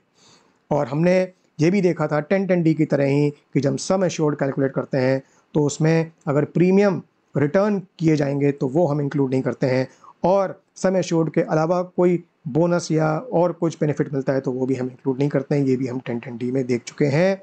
और मिनिमम सम एश्योर्ड कंसिडर करते हैं, ये भी हम 1010D में देख चुके हैं। तो एग्जैक्टली सेम है, बस इतना फ़र्क है कि 1010D में अगर थ्रेशोल्ड से अगर ज़रा सा भी प्रीमियम एक्सीड कर जाता है तो पूरा का पूरा एग्जेम्पशन विड्रॉ हो जाता है, लेकिन ATC में ऐसा नहीं है। ATC में पूरा डिडक्शन विड्रॉ नहीं होता, डिडक्शन इस लिमिट तक मिलेगा, इसके ऊपर का जो प्रीमियम है उसका डिडक्शन नहीं मिलेगा, पर इतना तो डिडक्शन मिलेगा ही मिलेगा। लॉक इन पीरियड भी रहता है लाइफ इंश्योरेंस के पॉलिसी में के केस में, लॉक इन पीरियड 2 साल का है, मतलब 2 साल तो पॉलिसी चलानी पड़ेगी। तो ऐसे केस में फिर ATC का बेनिफिट ख़त्म कर दिया जाएगा।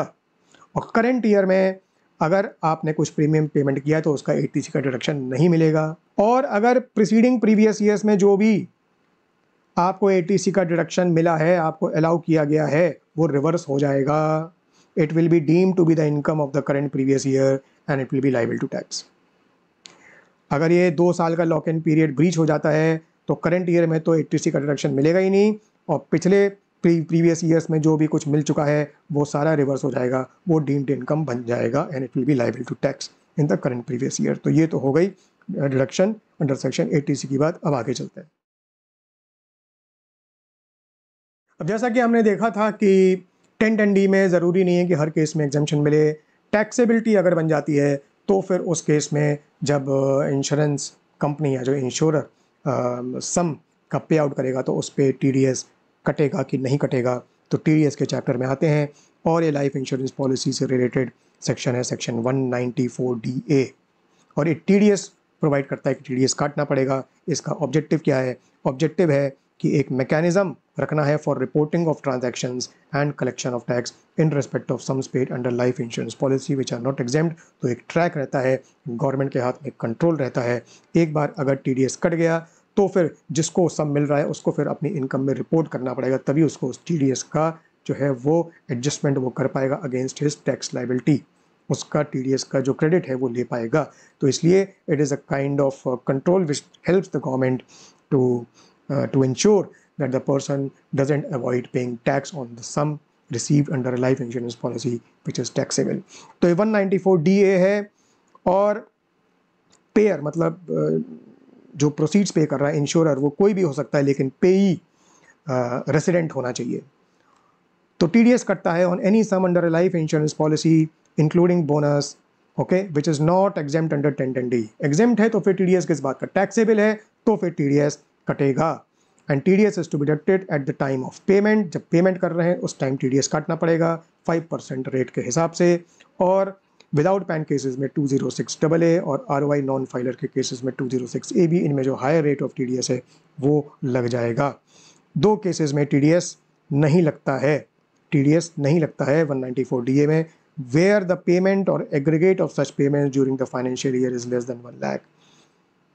अगर सिंगल पेमेंट है तो सिंगल पेमेंट, और अगर मल्टीपल पेमेंट्स हैं फाइनेंशियल ईयर में तो एग्रीगेट करके, अगर वो 1 लाख से भी कम है तो TDS काटने की ज़रूरत नहीं है। अगर 1 लाख या उससे ज़्यादा है तो TDS कटेगा, या अगर सम 1010D में एग्जेम्प्ट है तो TDS काटने की ज़रूरत नहीं है। जो TDS जो लगता है, जो TDS का कंप्यूटेशन होता है 5% रेट के हिसाब से, वो सम रिसीव्ड पे नहीं होता है, वो इनकम कंपोनेंट पे होता है। जैसे हमने IFOS में देखा टैक्सेशन के लिए इनकम निकालते हैं, sum received minus premiums paid, right, ऐसे ही यहाँ पर TDS के कॉन्टेक्स्ट में है, sum received minus premium paid, okay, क्योंकि अल्टीमेटली इनकम पे TDS लगना चाहिए, क्योंकि उस इनकम पे ही SSC को टैक्स देना पड़ेगा। तो जिस अमाउंट पे टैक्स देना पड़ेगा उसी पे TDS लगना चाहिए। ऐसा नहीं होगा तो TDS सम रिसीव पे लगना शुरू हो जाएगा, तो TDS बहुत ज़्यादा SSC को पे करना पड़ेगा, जो कि जस्टिफाइड नहीं होगा कि एक्चुअल टैक्स तो हमको कम पे करना है पर TDS बहुत ज़्यादा पे करना पड़ रहा है, तो दोनों की मैचिंग नहीं होगी, दोनों का लॉजिकल एक सिंक्रोनाइजेशन नहीं रहेगा, जो कि अनजस्टिफाइड रहेगा। तो इसलिए income comprise in the payment, okay. अब क्वेश्चन ये आता है कि सर ये जो 1 लाख की जो आपने लिमिट बता दी, ये इनकम कॉम्पोनेंट की 1 लाख की लिमिट है जिस पे एक्चुअल TDS कटना है, या ये सम रिसीव्ड की लिमिट है 1 लाख? तो बेटा ये थ्रेशोल्ड जो है 1 लाख का, it is to be seen with reference to the total payment, okay. 1.5 lakh का पेमेंट हो रहा है तो देखना है कि 1 लाख से ऊपर, 1 लाख या 1 लाख, तो ये 1 लाख से कम नहीं है तो TDS लगेगा, लेकिन अब TDS किस अमाउंट पे लगेगा, वो इनकम कंपोनेंट पे लगेगा। इस चीज़ का ध्यान रखना, गलती मत करना। TDS लगेगा पेमेंट मैच्योरिटी पे हो रहा है या सरेंडर पे हो रहा है, तो ज़रूरी नहीं कि मैच्योरिटी पे हो, किसी भी स्टेज पे पेमेंट हो रहा है तो उस पर TDS लगेगा और 194DA के हिसाब से लगेगा। देखो 194DA, 1,90,000 is received by Mr. J, a resident, on maturity of life insurance policy on 1st March 2023. Policy was issued on 1st March 2017 for sum assured of 1,20,000 and annual premium of rupees 20,000। अब पहले तो ये देखो कि ये policy 1010D में exempt है कि नहीं। तो कंडीशन 2 तो एप्लीकेबल ही नहीं है, क्योंकि 1 अप्रैल 2023 या उसके बाद की इशू की डेट नहीं है, उसके पहले की है। तो बचा कंडीशन 1, मतलब कि देखना है कि annual premium is it more than 10% of sum assured, क्योंकि वो थ्रेशोल्ड है 1010D के अंडर, ओके। तो एग्जेम्पशन इज नॉट अवेलेबल, क्योंकि सम एश्योर्ड कितना था 1,20,000 और प्रीमियम है 20,000 का, तो 10% ऑफ सम एश्योर्ड से ज़्यादा है तो टैक्सेबल बन जाएगा, एग्जेम्पशन नहीं है। इसका मतलब 194DA में TDS कटेगा, और TDS काटने के लिए लिमिट होनी चाहिए 1 लाख की, okay. TDS will be deductible since maturity proceeds are not less than 1 lakh. 1,90,000 की प्रोसीड्स हैं जो कि 1 लाख से कम नहीं है, इसलिए 194DA में TDS कटेगा और TDS का रेट रहेगा 5%। और ये किस अमाउंट पे TDS लगेगा, ऑन द इनकम कंपोनेंट। तो 1,90,000 सम रिसीव्ड है और कितना प्रीमियम पे किया हुआ है टर्म ऑफ द पॉलिसी में कैलकुलेट करोगे तो 1,20,000 का प्रीमियम टोटल पे किया है, तो 1,90,000 माइनस 1,20,000 70,000 इनकम कंपोनेंट है, इस पे 5% के हिसाब से 3,500 का TDS डिडक्ट करके, मतलब 1,90,000 माइनस 3,500, ये जो बैलेंस है वो पे कर दिया जाएगा। Next, in the above illustration assume that annual premium is rupees 10,000। अब यहाँ पर क्योंकि annual premium is not more than 10% of sum assured 1,20,000 है और प्रीमियम 10,000 है, तो 10% की लिमिट सम एश्योर्ड की ब्रीच नहीं हो रही है, इसलिए सम एग्जेम्प्ट रहेगा 1010D में, इसलिए TDS will not be deductible under 194TA। अब आगे चलते हैं। प्रैक्टिस बुक में क्वेश्चंस हैं, MCQs हैं, वो सॉल्व करना, और कुछ प्रॉब्लम है तो मुझसे ज़रूर पूछना। अब जो आखिरी चीज़ टैक्स इम्प्लीकेशंस से रिलेटेड है वो quoting of permanent account number PAN है। Okay, section 139A rule 114B, every person is required to code PAN. PAN को कोड करना पड़ेगा in all documents pertaining to the following transactions. Okay, जितने documents हैं pertaining to the following transactions, उन documents पे PAN को code करने की ज़रूरत है, और उसमें एक जो ट्रांजैक्शन है वो है payment as life insurance premium to an insurer. अगर लाइफ इंश्योरेंस प्रीमियम का पेमेंट हो रहा है तो पैन कोड करने की ज़रूरत है in all the related documents if the amount is aggregating to more than 50,000 in a financial year. Financial year में अगर एग्रीगेट लाइफ इंश्योरेंस प्रीमियम 50,000 से ज़्यादा का पेमेंट हो रहा है तो उन सारे डॉक्यूमेंट्स में पैन को कोड करने की ज़रूरत है। तो ये सारे टैक्स इम्प्लीकेशंस हैं, ये सारे टैक्स एंगल्स हैं जो तुमको ध्यान में रखने पड़ेंगे। अगर क्वेश्चन में लाइफ इंश्योरेंस पॉलिसी से रिलेटेड कोई पॉइंट आता है तो ये सारे एंगल्स ध्यान में रखना और एक्यूरेटली करेक्टली क्वेश्चन को सॉल्व करना। सारे कॉन्सेप्ट्स मैंने अच्छे से समझा दिए हैं। कोई भी डाउट हो, कोई भी चीज़ समझ ना आ रही हो तो कमेंट बॉक्स में ज़रूर लिखो। अगर मेरा व्हाट्सएप टेलीग्राम नंबर है तो मुझको फ़ोन करो या मुझको डायरेक्टली लिखो, मैं तुमको जवाब दूंगा as soon as possible. All the best to you, good luck to you, see you very soon in my next video, good bye.